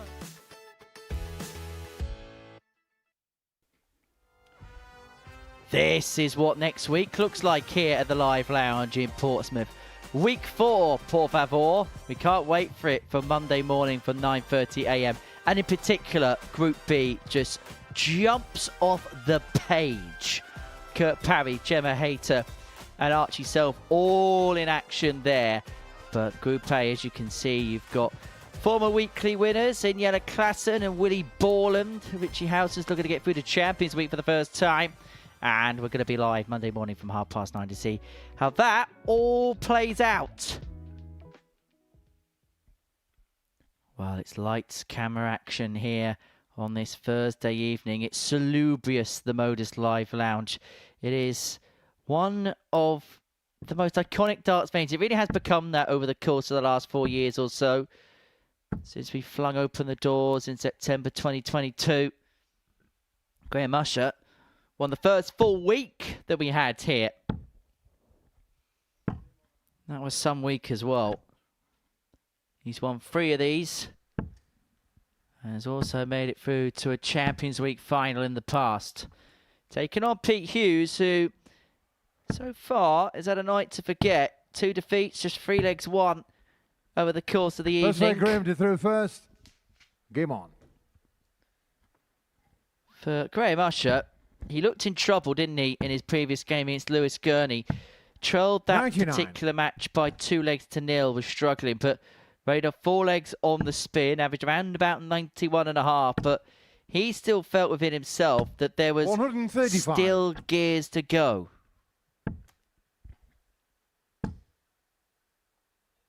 100. I question how much information we've actually found tonight on the chasing pack. Because even though Hughes hasn't played that badly, he's still not off the mark. 180. This would be the ideal time to get off the mark, because you don't want to be lumbered on 0 going into your last 85. game of the night. It just piles the pressure on you, and for Pete Hughes, the bad news is his last game of the evening comes against Simon Whitlock, who's 3 from 3. 85. Yeah, and Simon will not want to lose to someone who's using his old kit. If 121. anything, it Pink might car, smarten it 101. up a little bit more, as Hughes looks at 101. Already taken it out once tonight. Is it going to be a case of rinse and repeat? 2 12s. Just 89. clips the Pink car, inside. 96. 18s? 60. Peter Carr, 12. You've got to be annoyed with that. When you've got that treble 20, you think with 2 darts in hand, you're going to take that leg right there. The leg Make sure the belongs first to leg, Pete Hughes. Second leg, Pete to throw first. 4th game of the week between these Game on. two. And Hughes has got the upper hand, winning 2 of their 3 meetings. All of their games having at least 6 legs. 83. Yeah, it's kind of the in-keeping story of that Group A. A lot of tight matches, a lot of quality tight matches. 139. That's what I get in Group C earlier on this afternoon. 7 of the 15 games went to a last leg decider. Some slightly 61. better than others, admittedly. But this is more like it from Graham Usher. I know we're only a leg and a bit in. I was going to say, 41. before he passes in a 41, it looks a little bit more likely.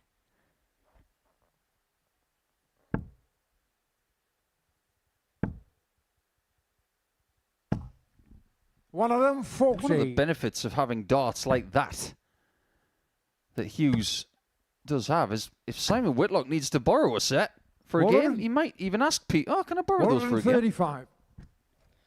Well, do you remember Jerome Mirk when he gave Gino Voss a set of his darts to play with because Gino's luggage got 90. lost at the airport coming over to the UK? There's a more recent example of that because last week in Graz, Anton Östlund, 85. Peter former Carl, weekly winner here at the 127. Modus Super Series, his luggage didn't arrive and he actually ended up using Cameron Menzies' darts for his first round match. 55. And he had Cameron's pants. Gurnie Car, 101. I don't think I want to know any more about that story. As Graham Usher looks at double 12. Would have been the second ton topper of the 89. night. Peter Would have been Carr, the second 1-1 72. finish of the night. Hughes looking at 72 to double his lead. Another one of them. He's double top. 32. Gurnie When Car, he's 12. missing, he's not missing by much.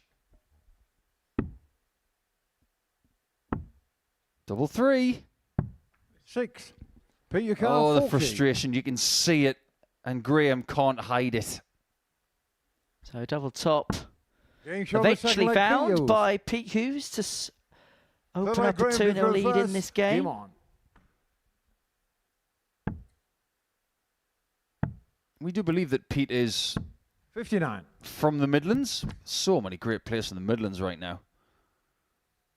But wearing a shirt of that colour and being from that part of England, would he be one of Jamie Hughes' pals? 85. Jamie Hughes has pals everywhere. You know that. 100.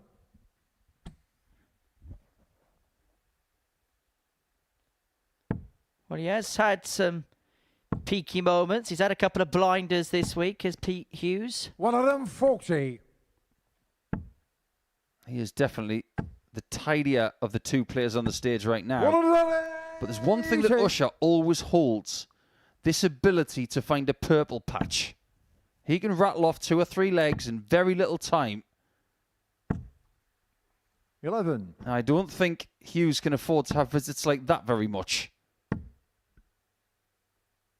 45. Well, he's just left the door ajar here for Pete if he can pan in a couple of big trebles. 57. Gurnie Car, 117. This game is so quick. If you don't like playing quick players, you would hate playing Graham. 93. He is as quick as they get at this level. Although Yetta Clatter next week and Daddy Lau be the week after may give some competition to that field. 125. Gurnie Car, 24. Double 12. Well. That looks like it's blocked the bed. 12. Which means Peter Car, 83. he's missed 3 visits worth of darts at double. And Hughes could take a 3-0 lead. 51. Gurnie Car, Not 12. there, and so Usher returns to double 6.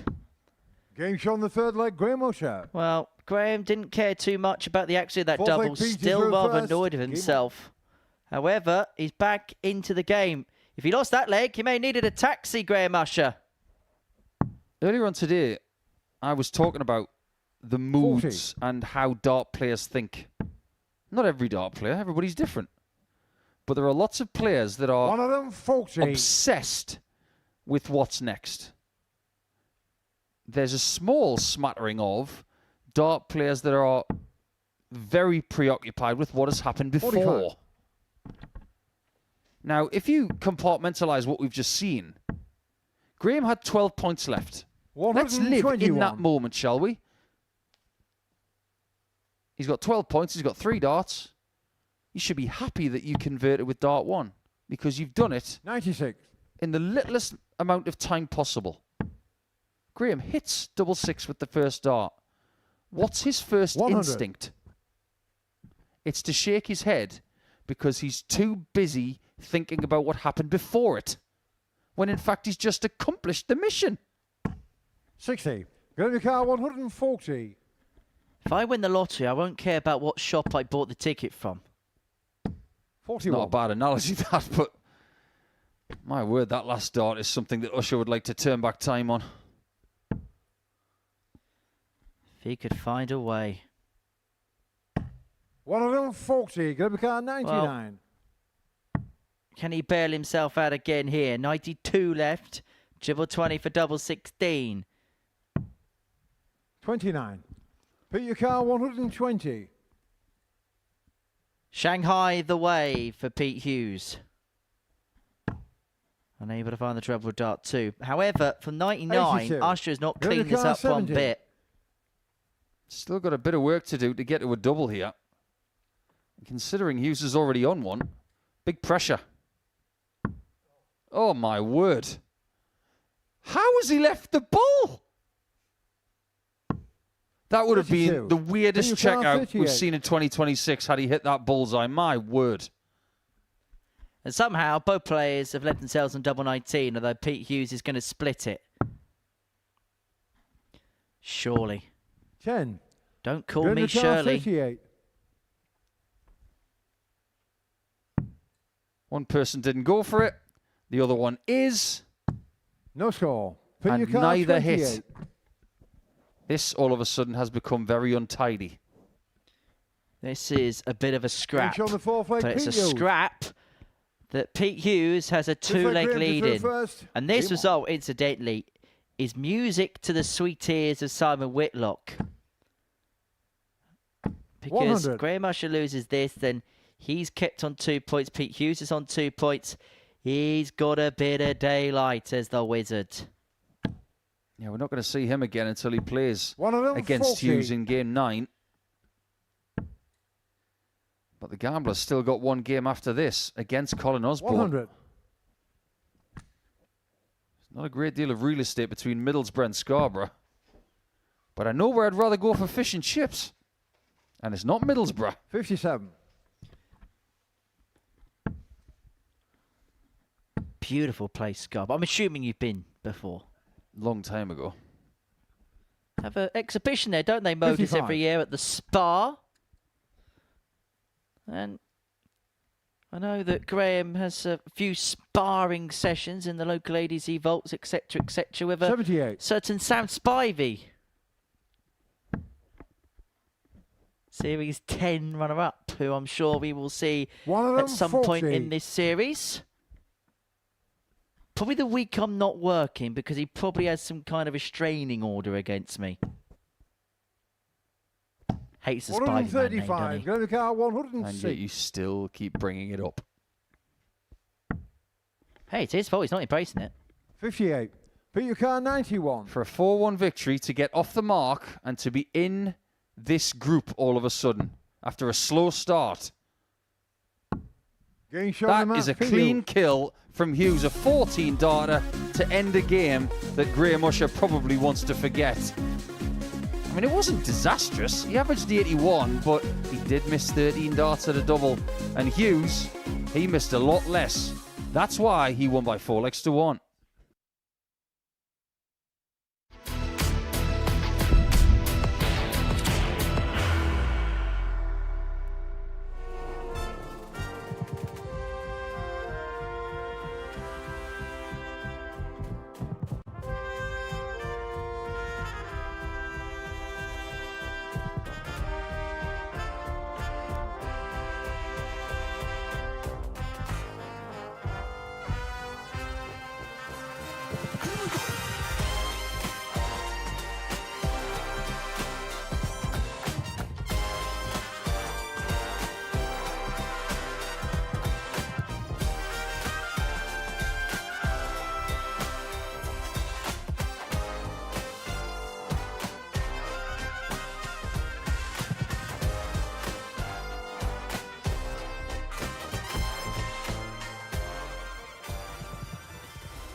Big opportunity coming up for Lewis Gurnie as he plays his last match of the evening session here. Thursday evening has seen Simon Whitlock go to 6 points and everybody else is sitting on 2. So no matter what happens here, Whitlock will still be at the top of the tree before he plays his last game of the evening against Pete Hughes, who's just got off the mark himself. We've just passed the midnight hour local time, so it's already Friday in our 6-day week here in Portsmouth. We are just under 2 days away from crowning the Week 3 champion, who will join Michael Huntley and Neil Duff into Champions Week. It could be Colin Osborne. He'd love to get another weekly title. And if he were to make it through, the narrative for the first month of this series would definitely be the senior players are having it all their own way. So it's up to the younger guys like Lewis Gurnie to stop them. How much can Lewis do on the board in this best of 7 game to stop Osborne on this occasion, Henry? Yeah, so far this Champions Week feels as if to be part of it, you need a bus pass and some deep heat. Such as the seniority of the players that are qualified through.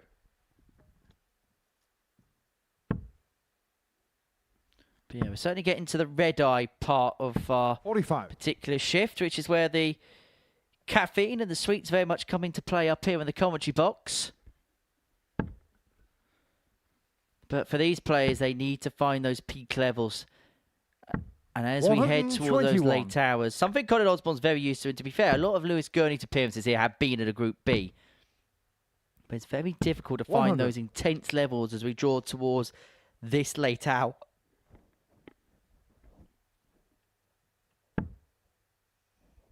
However, that is part of the intricacies of this particular format. 86. This is where Colin can really put his foot down. He could still have 6 points by the end of the night. 13. Both of his games have been close.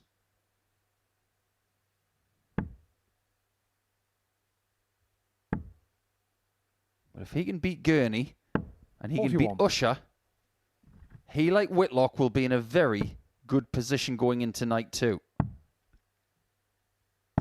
58. And trust me, Osborne does not want to have to beat Whitlock in his last game of the group to make it. He wants to get it done before then. He's been in tight spots before. Sometimes he's made it, sometimes he hasn't.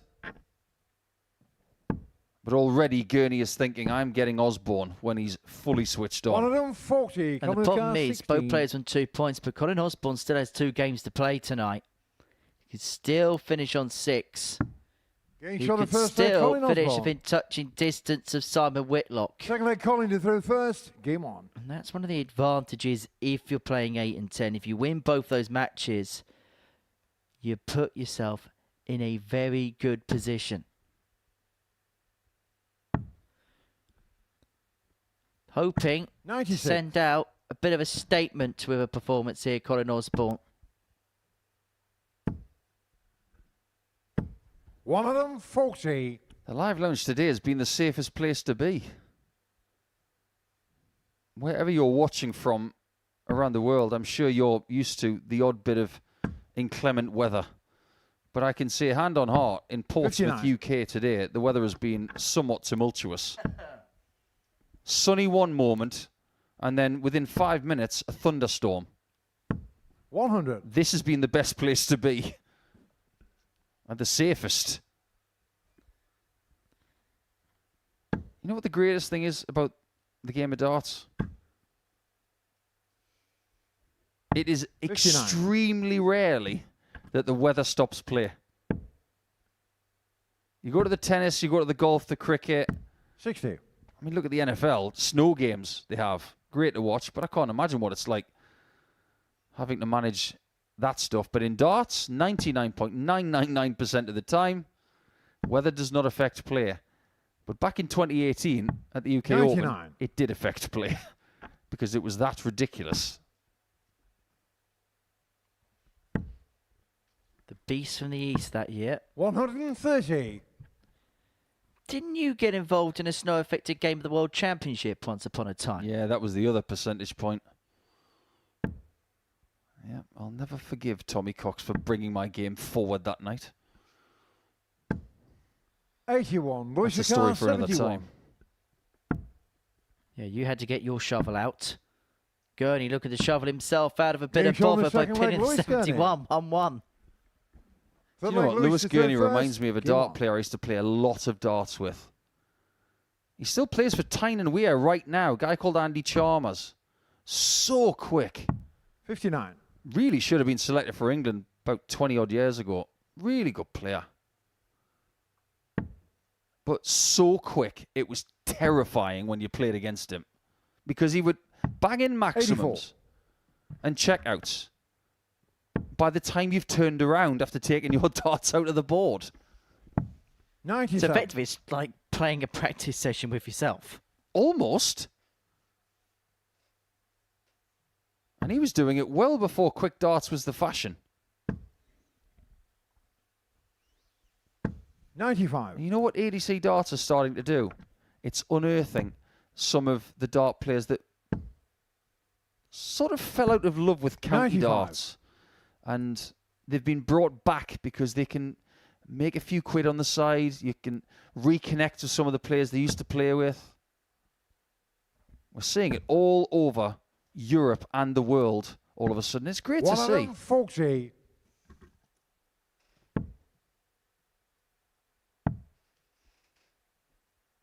And where would we be with Jamie Owens if it wasn't for the ADC? Would he have been found? Probably not.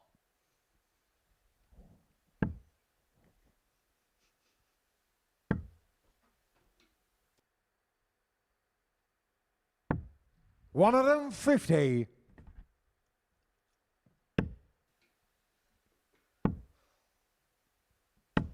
$43. Calling the car 32. This is for a break of throat.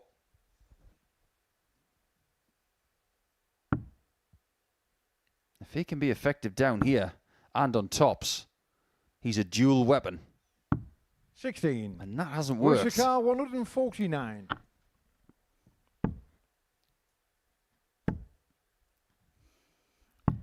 Very in and Calling out the car tonight for Lewis, 16. has to be said. Osborne looking at 8 to break the throw and open up a 2-1 lead. To give himself full control and give himself full command of this match. 4 now. 12. Where's your car? 50. What does Lewis do here? Well, hit. That's what he needs to do.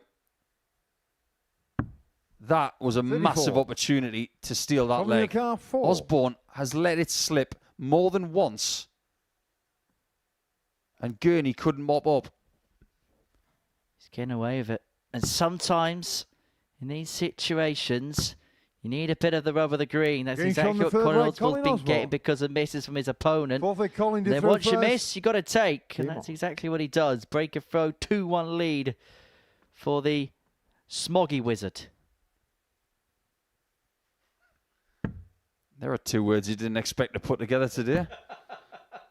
And this day is only 12 minutes old. 43. Yes, for anybody tuning in from overseas, a smoggy is somebody from Middlesbrough. 81. Well, Teesside, which is northeast England. Because if you ever go to Middlesbrough, it's rather glum and grey and smoggy. 98. Although that location is not the most famous for smog in the UK. 96. That's actually London.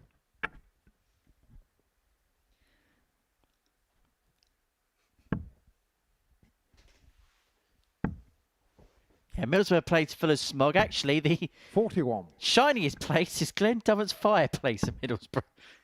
That is shiny, trust me. 100. You're not wrong. His fireplace is shinier than Elton John's piano.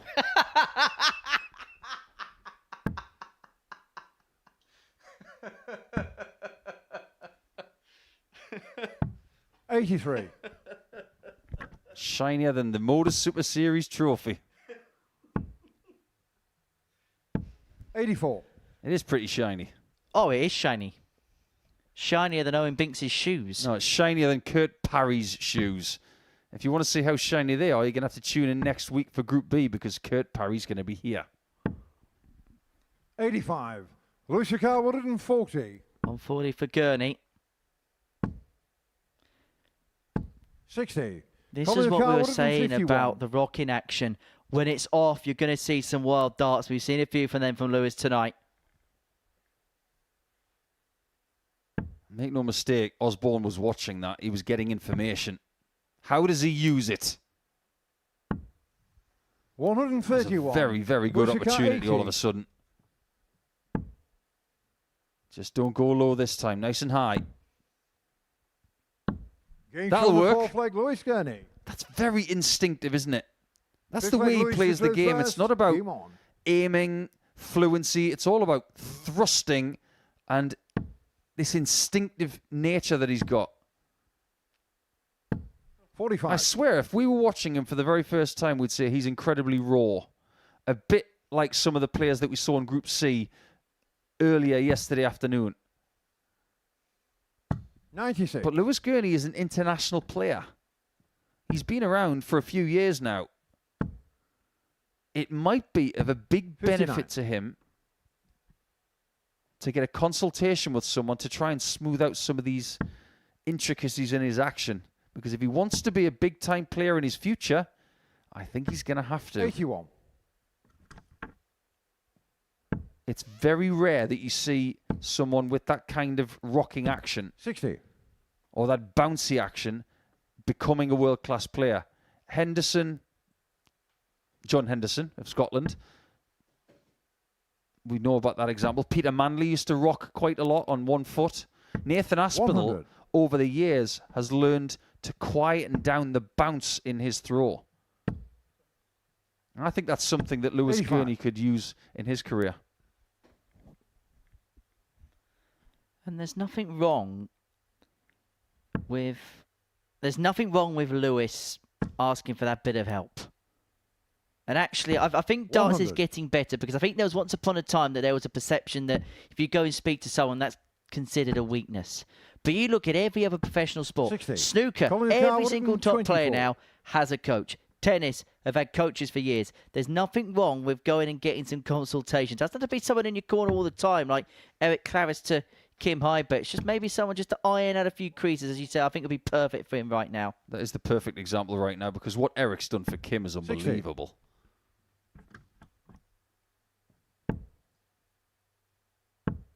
Teamwork makes the dream work. 60. And you Colin do need a Carr, team 64. behind you to be successful at the top end.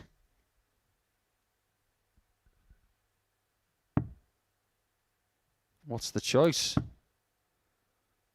Tops it is. 24. Lewis I have a Car feeling he might have been going for 132. the wire in between the 16 and the 8 to take away the choice. Well, penny for your thoughts. That was for a second bull. 85. Colin Car 40. Tops. It's been a bit of a break-off on this game. Is that trend going to continue here? 30. Lewis Car 47. Both players have been passing the parcel in this game. Colin Osborne, 2 from 14 on the doubles. Game shot on the fifth leg, Lewis Gurney. Lewis Gurney is pinching his pocket. Sixth leg, Colin to throw first. As a Game on. direct result. 3-2 to the Lancer. Aussie will be pondering as to how he's behind in this game. If Lewis Gurney was going to have a walk-on song later in his career, what would it be? 140. I have genuinely got no idea. What should 95. Lewis Gurney's walk-on track be? Something by Snap. Rhythm as a Lancer. Oh. You are smooth, aren't you? 137. Aussie had one of the best walk-on tracks in the peak of his career. Absolutely brilliant. Unbelievable 96. by EMF. What a tune. And if you spend enough time with Colin, you'll understand that he's got a very close love for early 90s music. A little bit of 100. that sort of cool rave vibe. He liked a bit of alternative stuff in the late 80s and early 90s. It's got a really 44. cool Colin McCarver liking for good music. But he likes a ton plus checkout even more. Isn't that right, Colin? Prove us right. There it is. That's a 12 darter, and Osborne's not finished. Seventh and final. That, Lewis, the incredibly, is first. only the Game on. second ton plus checkout we've seen all evening long. 97. Now, Osborne did lose a last leg decider early on this evening to Simon Whitlock, a game which he probably should have dispatched. He will not want to go to the well and come up dry a second time here. 100.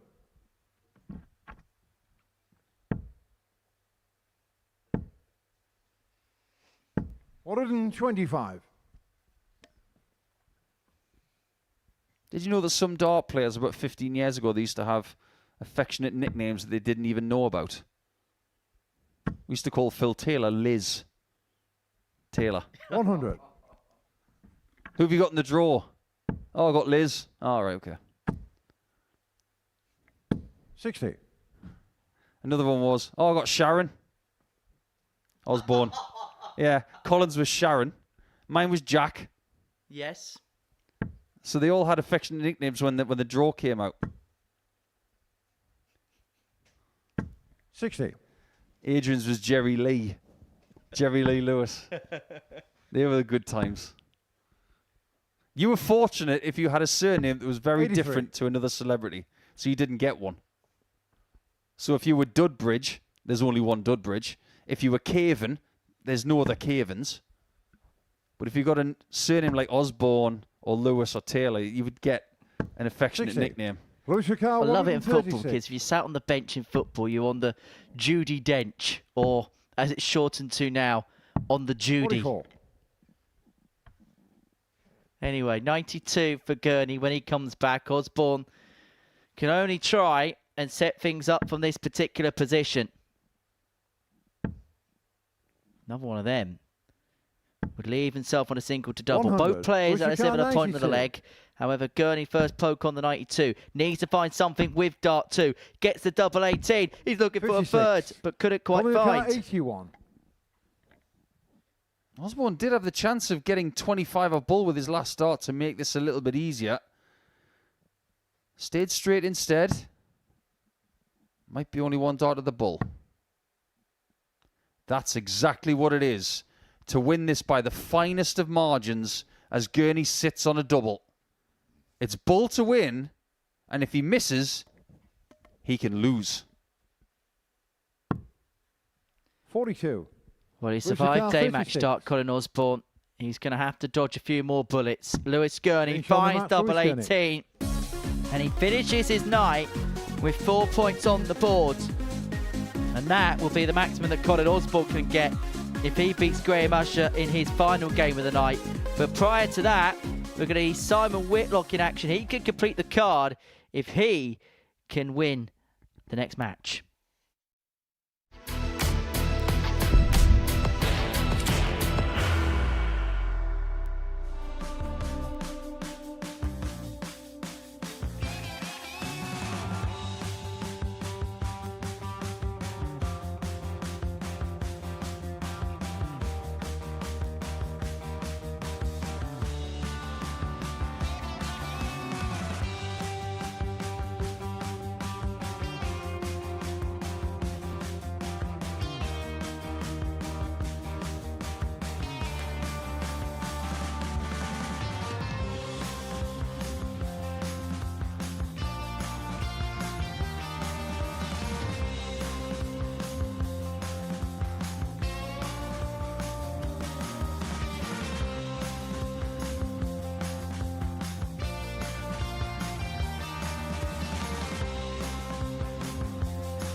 2 more games to go on this Thursday night, and for Simon Whitlock, a victory here against Pete Hughes would see him complete the card. 4 wins out of 4, and he'll be to within a win of qualification on Friday night. That's because every single player has 2 points at least to their name. And before the break, Lewis Gurnie finished his night with 4, having got the better of Colin Osborne by 4 legs to 3 in a last leg decider. Fair to say that Lewis has got out everything he could, the absolute maximum he could have out tonight, squeezing the lemon for all of its worth. Game on. As for Colin Osborne, he'll get a chance to move on to 4 points. In fact, the winner of his game against Graham Usher will be guaranteed 4 points. But in the interim, Simon Whitlock looking for a perfect complement of 8. 96. If he does, Saturday night will be within touching distance for the Wizard. He doesn't want to lose this 40. game, because he will recognise that his opponent is using a Whitlock dart from a few years ago that he used very successfully in winning PDC titles. You never want to lose with your own kit. He effectively invented the dart that Pete is using. 97. Yeah, you don't want to lose with your equipment, and you don't want anyone to go further than you in a tournament with your equipment. Just ask Cameron Crabtree at the World Championship. 91. Lost a gold finger, Andrew Gilding, in the first round. David Munya uses his equipment and uses his equipment to beat Mike DeDecker. 60. Peter Carr 134. This is a good start from Hughes.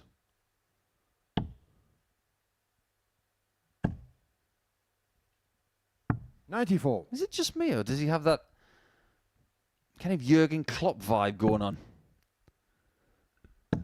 Bit of a stern look. I get the feeling if he does something big, 40. he's going to start shaking that fist of his. That is a really good first leg. Second leg, Simon. He's showing Simon Whitlock no mercy there. Well, Jurgen Klopp was known for his rock and roll 96. football. Pete Hughes is hoping for some rock and roll darts over the next few days.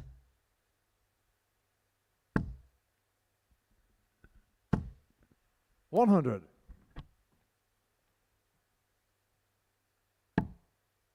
I always thought if Jurgen Klopp was going to have a YouTube channel, he would have called it Clips 58. of Klopp. It'd work on TikTok. You just call it Clip Clop. I ran into him once. He lived in Formby, 99. just outside of Liverpool, in Southport, and he was walking his dog. I was on my way to the golf club there at Formby with a friend of mine. And he was just there, on the street. 119. Just like someone walking their dog after a cup of coffee in the morning. Regular guy, just happened to be one of the greatest managers the Premier League's ever seen. 96. I assume he didn't recognise you then. Me? You got to be joking. 100. This is a street that had Jurgen Klopp and Mohamed Salah. Yeah, I think I was just swimming in a slightly 85. different pool that Simon day. Carr 128. I haven't seen any of them win the Players' Championships, pal. Neither Simon Whitlock. But he's going to fire in a Game shot on the second leg, 1-2-8 Simon Whitlock. to level this game up at one Third leg, Pete is apiece. through first. Game on. I'll tell you what, Simon is a very tall chap. He is handsomely over 6 feet tall. And the fact that he is dwarfed by this guy tells you 66. everything you need to know. Well, he's certainly not dwarfing him in a darting sense right now. In fact, they're on an equilibrium at this present 24. moment in time. But that's a bit of a slip. Uncharacteristic one for Simon tonight. He might be starting to tire a little bit here. 60. He might have to work very hard to get 2 more points from this match. I must say, he does look well for 57, doesn't he? 54.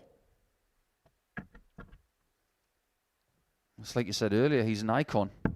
You can't mistake him for anybody else. If you're at an airport and you see Simon Whitlock and you think, is that Simon Whitlock? 100. Who else does he look like? I heard somebody say that once. I was around the corner. I was on the same flight as Simon. And 115. somebody said, is that Simon Whitlock? And I just wanted to go up to that person and say, who else could it be? You think it's Gandalf? 97. I mean, seriously. Gandalf's not going to go to Gatwick Airport.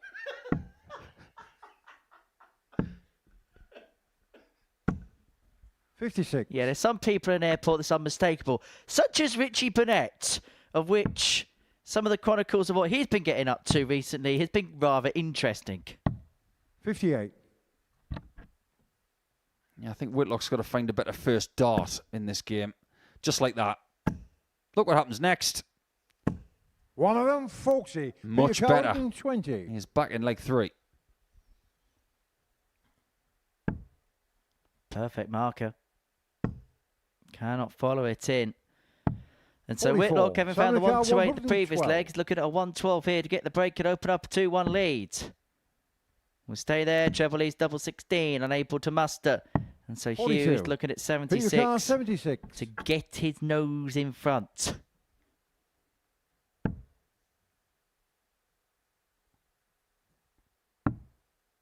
Oh, now this is very tricky. 60. Simon Carr, 70. That was a very difficult dart. This is a doable situation. Double 16. Pinch. On the third Just leg, like Simon that. Whitlock. That's what world-class dart players Fourth leg, do Simon to throw first. over the course of decades. They just say, if you can't take your shot, I'll take mine. Well, please try and explain that one to 93. me, Nico. Maybe he's looking for a 1-7-1 start. Ah, the reverse Team Sweden.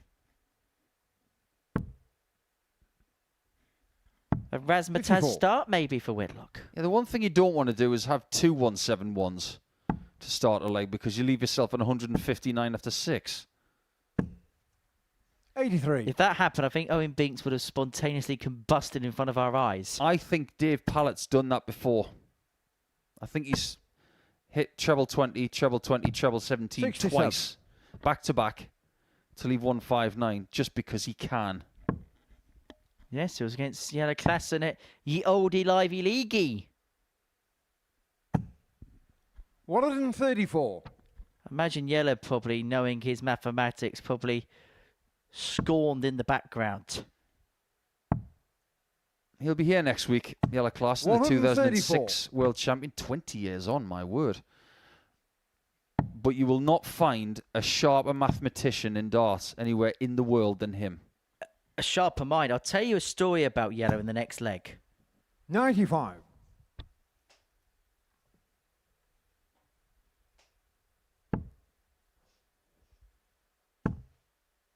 Whitlock has rescued this situation with that lovely 100. 70 checkout. Simon Carr, 96. He's hit the front and he's in no mood to relinquish it. Oh, that's unnecessarily aggressive. 16s is the play. It's an open target. There's nothing in the way. 21. That has not Peter gone Carr, well. 146. No, that's incredibly messy. Luckily for him, yes, Hughes is on a finish. He's completely in two minds there. He had a little look down at the 19s, then decided to persevere with the 20s. 60. Simon Carr, 75. He looks a little bit all at sea. Now that has worked out very well because now we can go single to double. 59. Peter Carr, 86. I'm trying to figure out why he was going 45-30. That nuke has a lot to answer for. Getting shown the fourth leg, Double Pete Hughes. 16 is found. Fifth leg, And Pete, Pete is Hughes first. squares up Game at on. 2-2. Now, I did say that there was a story about Yellow Klassen, and in this studio, when he played here prior to a tour card, now, we were on a different broadcaster then. 96. And that broadcaster was on some of the banners on the stage and whatever. On that banner, 57. to the left of the stage, so where the side camera is, there was a small line, a small white line which was missing on it. And 97. he asked for that sign to be removed because it was distracting his line of sight because that one 59. small line was out of place. Doesn't miss a beat. You can look at that one of two ways, can't you? One, he's incredibly particular and doesn't like imperfection. 81. But if certain other players had requested that, they would have been classified as a diva.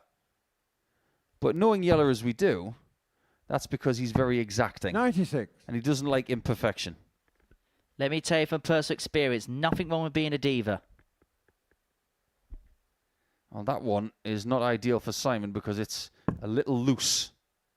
He has to go to the 18s now. 98. Peter Carwood and 54.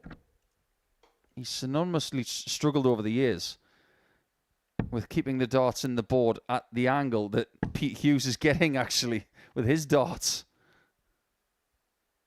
84. He throws them so hard and they have so much activity in the air that every now and again they hit the board and they 58. wobble. Peter Carr, 70. 70 for Hughes to lead this game 3-2. 20 for double top. Double top it is. This is very awkward. Lot in the way. 50. Just Simon underneath. Carr, And so Whitlock here 48. looking at 148.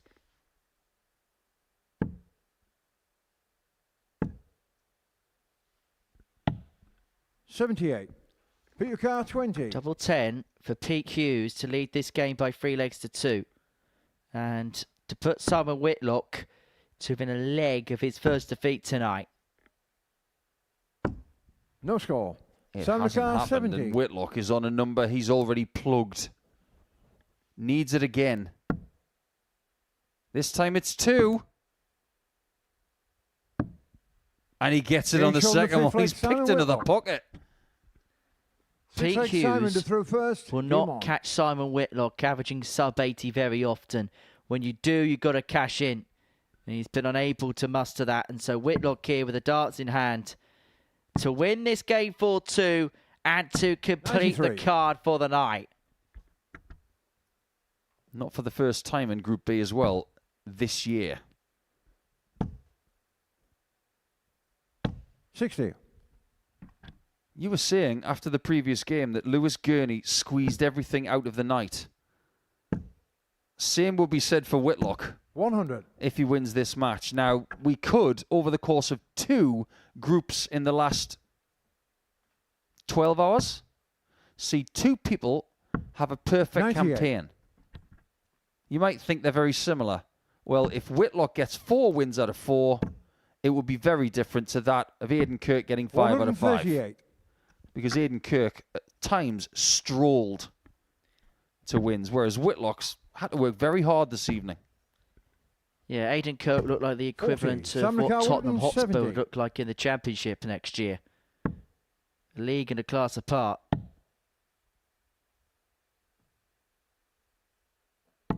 40. Should go down here.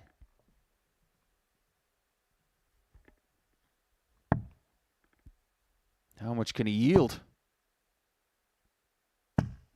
79. Not enough. And Sam Whitlock's McCall, got time. He doesn't have to take this out, but it would be a nice parting shot.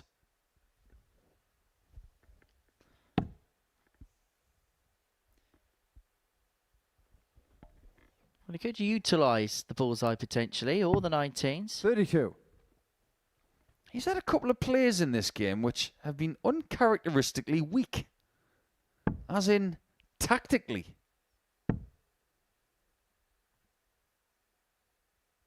He should not be 44. sitting on 98 Sam McCall, here. 98. He should be sitting on something like 80 or 70.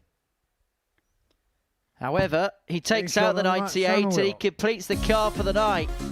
4 wins out of 4 for Simon Whitlock. At times, he's had to scrap away, but wins are wins. And he is 1 win away, any win away, on Friday for qualifying through to yet another Super Series Saturday. He beats Pete Hughes 4-2 Our final match is coming up on the other side of the advertisement break that you are about to watch. So enjoy those adverts, and on the other side of those adverts, where you might buy some products, you might not, it's Colin Osborne against Graham Usher.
Only one more game left to go in our double session for the first day of Group C and Group B, but we have seen a plucky display from Lewis Gurnie, yielding 50% of the points that were on offer for him tonight. Osborne has got one game left against Graham Usher, but just now we've seen Simon Whitlock, we'll use that word plucky again because he's somewhat pluckily, if that's a word. He was up against a certain Hughes, and on this occasion, Whitlock was able to win, and he's downstairs with Henry Deacon to tell us all about how tonight has gone. Simon, many congratulations. 4 wins out of 4. What would be your overall assessment of the night? I guess I was a little bit lucky here and there, but I guess I played the right darts at the right time, and yeah, over the moon, winning 4 matches. How key was that first game, getting out of the gate as quickly as you did against Graham Usher? Yeah, I didn't expect that, to be fair. I thought Graham was going to smash me the way he was practicing, and I didn't practice well. I was like, oh, wow, I'll take that. 4-0, thank you. You had to scrap away a little bit at times as well. Was that perhaps the quality you were most pleased with this evening?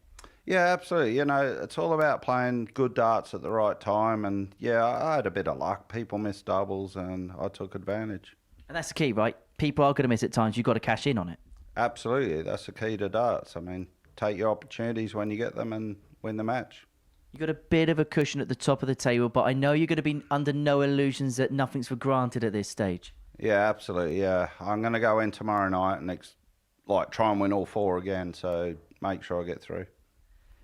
The fact that they have got a bit of a buffer, do you just go and not even look at the table, just carry on like you have done tonight? Yeah, I'll just carry on, just play every game, try to win every match, and that's all I can do. And this week, another great opportunity for yourself. I know we mention it a lot, the fact that you've won a specials week, but you've not won one of these weeks. How much would you like to finally cross the finishing line, the finishing threshold in one of these? I'd love to win one, yeah, but I want to play good darts to win one. Like, I haven't played my best yet, so maybe it's coming on Saturday.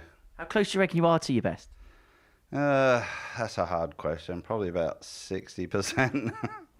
That's 60%. I think the rest are going to worry. Simon, many congratulations tonight. We'll see you again tomorrow. Yeah, cheers, Henry. Thank you. Some very truthful statements there from Captain Whitlock, because he's right. You do need a little bit of luck sometimes, and that luck that he's referring to is people missing against you. It's nothing to do with deflections. It's nothing to do with outside influences. Luck in this sport is sometimes your opponents will miss, and you've got to be there to capitalise. And tonight, he's done a very good job of that. 8 points, an incredible leg difference for the night of plus 11. And if he can win a game or two on Friday night, which is not that far away. First leg Colin to throw first. Only 19 and a quarter hours away for these guys.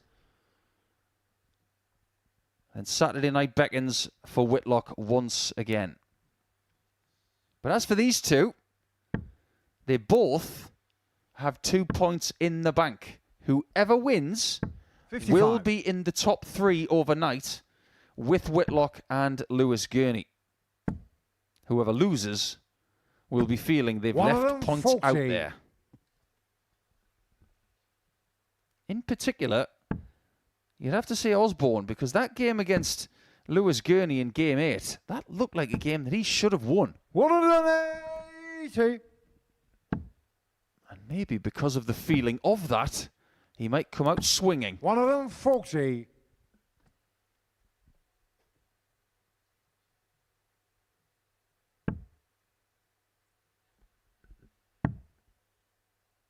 He's not going to leave a finish this time. 61. But you get the feeling that Usher's about to. 100. His only win tonight came against Lewis Gurnie by 4 legs to 2. That was in response to losing to Whitlock by 4 legs to 0. It's been extremely up and down for Graham tonight. 105. Graham McCarr, 121. Blink and you'll miss this. Blink and he's already missed 97. it. Colin McCarr, 100.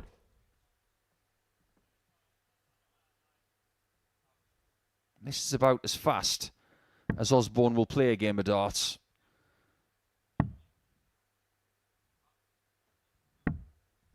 $52. Graham McCarr, 24. You expect this to go. First leg, break of throw on double 6. And the weight 12. goes on. Colin McCarr, 48. Say no more. Graham is not pleased with his doubling tonight.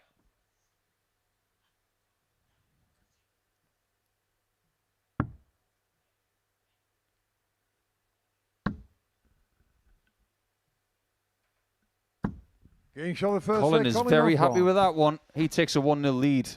Second leg Graham to throw first. Game on. 5 from 29 for the night for Graham on the doubles. 60. That's what he's so unhappy about. And you can't blame him. Everybody's had a lean spell on the doubles here tonight. Even Simon Whitlock at 59. times.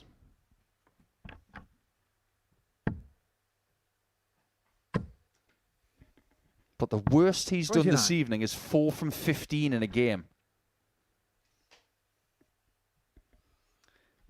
Hello again, Nico. I tell you what, those gantry walks just feel longer and longer now. I 100. don't know, it must be my age. Must be my age. Mid-20s, it takes it out of you. Oh, Where's my violin? 140.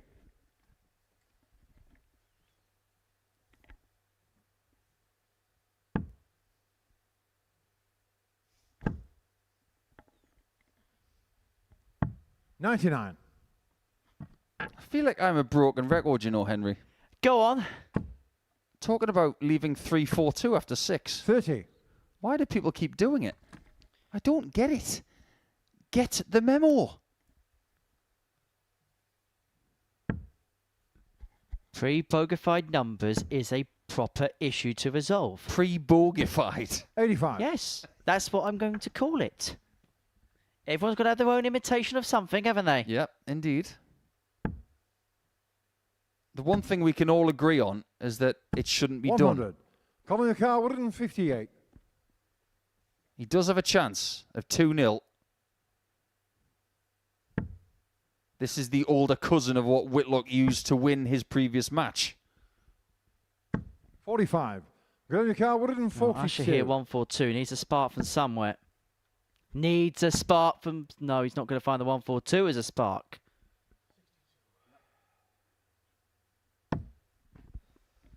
He's got the next best thing. Colin McCarr, 113.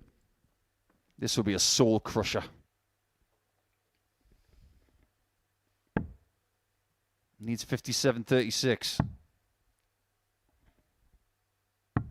53. So Gurnie McCarr, 32 32. for Usher to get himself back on level terms. Getting shot And the back second on leg, level Graham terms Usher. he is. 1-1. Third leg, Colin to throw first. Game on. Well, we're heading towards 1 a.m. on this Friday morning now. It's amazing to think it was 12 hours ago we started Group C. We saw Aidan Kirk on the card there. Sam Whitlock won the card in this group. And the winner of this game will keep themselves in touch. Will be in third position overnight. 85. How many points do you think Aidan Kirk's going to have when we come back for Group B action tonight? 20. I think he runs the card 57. again. Someone's going to have to put in a big performance to beat him. Because the way that he's playing, I think he's coasting right 140. now. And I think if somebody pushes him, I think he's got another level to go, another gear to go. See, that's why I think he's going to get 18. Because I think he might slip 80. up at one point, but his response to that slip, I think, will be very big. He's only human. He didn't have his best day yesterday. I just get the feeling that there will be a slip, but the person who he plays after that is going to get it. Unless it's the final game, then it's whoever he plays on Saturday might get the retribution. 60. I don't think it's going to be the final game. I think he'll maybe slip up in the middle. But then after that, someone's going to get the full force of Aidan Kirk. 24. So 1-2-4 here for Osborne to put himself halfway there. 14s, the treble leads, double 11. Double 11 could be heaven. 102. Gurnie McCarr, But Colin 116. Osborne unable to oblige, and so Usher looking at 116. He's been missing tops a lot off the back of these type Getting of shot on the third leg, combinations. Graham Usher. However, he has finally found his Fourth leg, mojo. Graham to throw The first. 116 Game on. goes. The gambler leads by 2 legs to 1. 180. Something's clicking. The amount of times this happens with Graham, it's uncanny. He turns up, he has a somewhat sketchy evening, but at one point, everything 60. seems to be wonderful. He will barely miss a thing for about 3 minutes. 60. He has these spurts of feel and brilliance. And then it'll just disappear again. No wonder this game is so infuriating to him. This night could be infuriating for Colin Osborne. If he comes out of here with only 2 points, he will know that he's left games out there. He's left wins out there 81. tonight. 4, you could say probably fair reflection of the evening, but 2 points, that'll fall below par, particularly when you consider some of the games that he's played tonight, a couple of 4-3 defeats, and in those 4-3 defeats, he's had opportunities to win. He's definitely letting this leg slip. 100. That's a disappointing ton there for Graham. That was begging for another treble. But look at his lead, 295 points. Yeah, Usher's averaging just a shade over 94 in this game. Colin Osborne, mid-70s. There's a chasm between the pair. Is that going to be reflective on the scoreboard? Not yet, but he has got time. 60, thank you.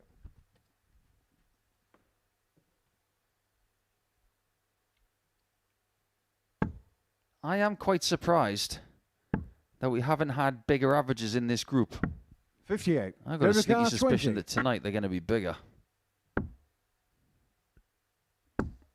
That Being shown is the a very fourth good leg, 3-1 Usher. lead. Fifth leg Colin to through first. He's still not Game happy. on. No, but he is a leg away, and there's just a fear that Colin Osborne's a little bit like my Christmas turkey right now, cooked. 97. It's kind of what you want, isn't it? One of them, folksy. I can imagine someone putting the turkey on the table in front of you. So, oh, I'm ashamed that's cooked. I didn't want that. 100. I bet you do an amazing turkey at Christmas. Takes a long time. Got to be up at 3 o'clock in the 60. morning, Henry. Genuinely. 3 o'clock in the morning. Do you go to Scott Mitchell's farm and kill it before? No, outsource that one. 180. And that is something you can't outsource on the stage. Nobody can hit those for you.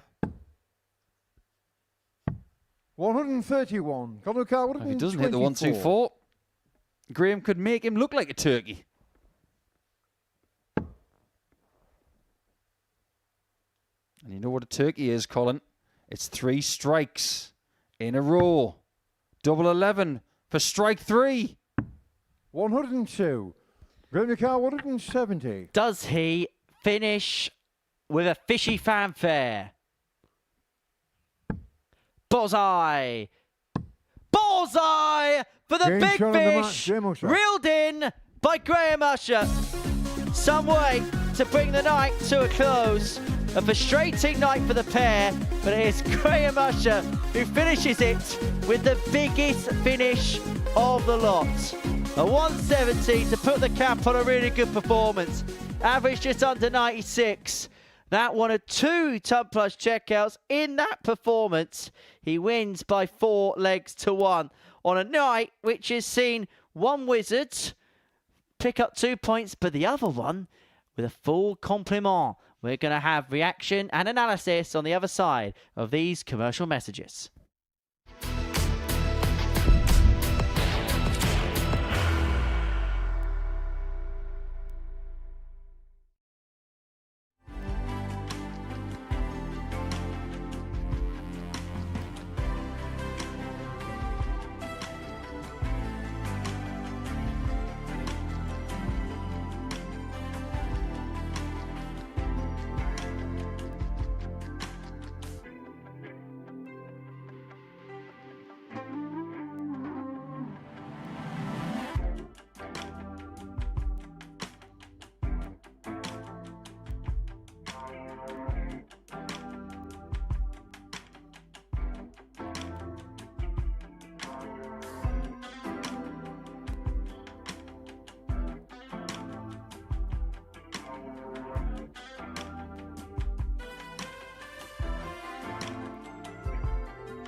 Well, this is what we've seen tonight here at the Live Lounge Reports. It was the perfect night for Simon Whitlock. 4 victories out of 4 for him. And before the break, we saw Graham Usher round the night off with a 170 finish in the last leg of a 4-1 victory against Colin Osborne. So this is how the table looks as we head into the final day's worth of play in this group. And as you can see, Simon Whitlock, top of the pile, 8 points to his name, 4 wins out of 4. And only 1 win tomorrow night will be good enough to see him through. Lewis Gurnie, Graham Usher, both on 4 points. Colin Osborne and Pete Hughes with 1 win apiece. So a lot of work for them to do, but no one's out of the race, that's for sure. The asset, Paul Nicholson's alongside me to sum up what we've seen on this Thursday night here on the South Coast. And it was a Thursday night which, from start to finish, was all about Simon Whitlock. Yeah, he got off to a really good start, didn't he? First win, 4-0, and you think at this point, that's exactly what he needed. And it's what everybody wants, isn't it? You want to get a good start. You want to have a nice bit of confidence going into a nightly campaign. And he was able to win different ways tonight. He looked a little vulnerable in his 4th game. He looked a little bit vulnerable in his 2nd game. In his other 2, he was the boss. He won by 4-0 twice. But like he said to you in his interview after game 9, he was able to find the key shots exactly when he needed them. Was that the key? Doing things at the right times? Because there was a few moments where he did have to rely on opponents missing. Now, he can't affect opponents missing, but what he can affect is him taking advantage of those mistakes. This is not one of those aspects. This is him doing something that is vintage Whitlock. It's a ton plus checkout, and it looks decidedly easy when he does it. It's not. But there were times, there was a 70 checkout against Pete Hughes where you think, if he can take this out, this is a genuinely hurtful shot. So he misses. What do? Keep it simple. Get my 18, get my 20, and hit my double 16. These kind of shots, they have profound effects, not just on the game they're playing, but the one that they've got to play tomorrow. It was interesting. He was saying to me in the interview, he said he didn't feel he was playing his best. I asked him kind of whereabouts was he, and he said about 60%. Would you agree with that? Yeah, I would actually. I think if he'd said somewhere around 75%, I think he might have overshot it a little bit. I think he is someone who has got a lot of natural talent still at the age of 57, but he's still using the angles very well. But I think he needs a few more days like today to have that sharpness. The fact that he only needs 1 more win to get through this group and into Saturday is a good thing, because I see him getting that win very early on Friday night. And then, judging by the amount of reps he's going to get added to what he's done tonight, I think he'll be very ready for Saturday. Graham Usher and Lewis Gurnie both on 4 points. We'll begin with Lewis. It felt like he squeezed the lemon for all it's worth tonight. Yes, absolutely. I think 4 points is very fair, if not quite beneficial for the way he's played tonight. I just don't think he's in sharp nick.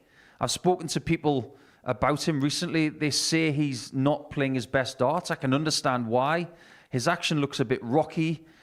He looks like he's looking at the glass a little half empty, but the fact is he's still very young. When you're an England international, you're judged by very high standards. And have we seen the best of him here at this place for the last year? I don't think we have. But he's searching for something, and I sincerely hope he finds it. In terms of Graham Usher, an in-and-out night, but he did finish with some style with that big fish. Yes, and this is what Graham does. I mean, at one point tonight, he was poor. He would admit this. But he's managed to find 2 wins from somewhere. That's a veteran move. If Osborne had done that, if Whitlock had done it from the same position, we would have said that's a veteran move. But the fact is, he's won as many games as he's lost, and he's in a pretty good position. He's in a much better position than Hughes and Osborne. Let's talk about those bottom 2 then, and the nights that they've had. I think Colin Osborne in particular, he will look at that and think there was points left out there tonight. Yes, absolutely. I couldn't agree with you more. Hughes, in his regard, did he somewhat overshoot it when it came to Group A? Based on tonight, possibly. I think he looked pretty good at the start, but he wasn't able to pick up that win till later on when he was playing against Usher in one of his down games. But I still think there's possibilities with him. He's going to have a good start come Friday night, and he's going to have to sustain it a bit longer than he did tonight. As for Colin, I think he just let chances slip. I don't think he's as sharp as he has been in the past in this building. That will have to change. Is that partly because he's not getting the reps that he had before? Because there was a time, we kind of mentioned it jokingly in commentary, but it is true. He was playing at the Live League week in, week out. He was always there. He was always playing. He was always match sharp. Are we seeing now he's slowing down a little bit? Maybe the consistency levels dropping as a result? Look, the amount of people who want to take him out is more than ever. And if you think about what things were doing 3-4 years ago when he was at the top of the tree when it came to the Live League and to the start of the Modus Super Series, he was lifting the trophy and showing that incredible smile of his and that incredible positivity. How many people genuinely could take him on in best of 7 over the course of a week? Not many. But now more people are in tune with this format than ever. And that's why Colin is maybe more susceptible. So he's going to need to find an extra 5% of sharpness soon. Otherwise, Saturday might not be for him this time. Well, let's lay the land then as far as today's action is concerned. Group B came to its culmination tonight, and this is how the table looks as we head towards the halfway point of it. Simon Whitlock at the top of the table, 8 points to his name, 4 wins out of 4 this evening. Lewis Gurnie and Graham Usher, as you can see, almost inseparable.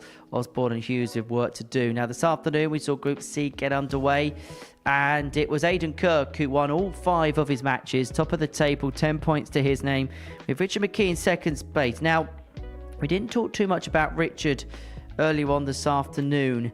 And one thing he was very good at was winning those last leg deciders. He had 2 ton-plus checkouts in 2 different leg 7s to win 2 different games. That is genuinely one of the most courageous performances I've seen in a Group C campaign for a while. Because he didn't play his best, but boy did he find some timing. And people are going to have to watch out for this guy this week because he has won a week before. And if he's starting to figure something out, and if he's got a little bit of gumption, a little bit of confidence off these ton-plus checkouts that won him 2 games, he's going to wake up in the morning thinking, I'm up for this. I'm not bothered about what is happening in front of me with Aidan Kirk. I'll handle him when I play him. As for the rest of them, they are not going to beat me. That's how he's going to feel. He played some really stellar stuff towards the end when the pressure is at its highest, and that tells us something about where he's at. Has your perception who wins the week changed as a result of today's play? No, because I still believe that Henry Coates is going to take some stopping. I think that Aidan Kirk is the most likely candidate right now to do that. But there's still a day worth of darts to go. 25 games is a lot. Most certainly is. And it's going to be a very interesting day's worth of darts on Friday as we head towards Saturday's finale, which of course will be live here on Pluto TV. And so far it's been a series dominated by the senior stars. Yeah, I wonder if that's going to change because at the start of the previous series, it was about the underdogs. When Steve Green won week 1, we thought, well, hang on a minute. This is not what's supposed to happen. It's an ADC story. And then after that, it was another underdog and another underdog, but then things changed. It was the people who were doing well on the Challenge Tour and the Development Tour who would start taking over. I think there's going to be periods in this series where we might have a few senior players, some of the juniors might come through, and people might come back here. People like Nathan Potter, for example, and defending champion Jack Drayton, they might say, we're not having this. We actually want to have another weekly title, so there's a long way to go. Be interested to see. Nico, thank you for your company as ever. Plenty coming up across Pluto TV. Coming up next, we're going to be talking more about Simon Whitlock and his son Mason in the latest edition of the Break of Throw series. That's coming up in a few moments' time. And then tomorrow for 1 o'clock, Richard McKee, well, he is hoping to make it through to another Saturday night. He's looking for a second weekly title. Simon Whitlock is looking for his first. We'll see him in action in Group B from 10. Henry Coates has already booked his place through to Saturday night's final. We will see him in action from 7:30 p.m. looking for his maiden weekly win. As too is Gemma Hayter in some really good form at the minute. We'll see her in Group B, but Group A gets underway on Monday morning from 9:30 a.m. Week 4 getting underway there. However, it was wizardry in motion. Simon Whitlock top of the table, 4 wins out of 4. Night from us. The new Modus Super Series champion. Oh my word! It's another incredible moment tonight. Jeff Smith. It's match start. 5 stars for 4. Ball for big fish. It's Jack Drayton!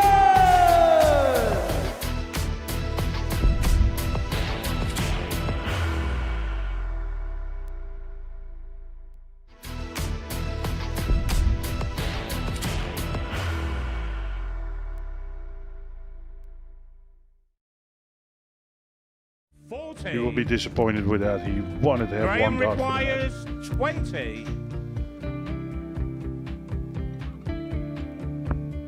Graham Usher wins the first game of Champions Night, and it was an absolute ripper. He hit one of them on tops. He missed one on double 12. Which one is it? It's the hit. Outside opportunity for Andy Hamilton. Van der Velde should be getting a match start again here. He's already had one. Mr. Dart at tops for the match to win 4-1. And the Dart at double 16 gets the job done there for Jurgen van der Velde. He gets over the line with a 4-2-6. Did he go for tops, or did he just overshoot the single? Jimmy doesn't care. Jimmy just looks to eat this up to make the semi-finals for the second time. Adam Kaplas has been eliminated.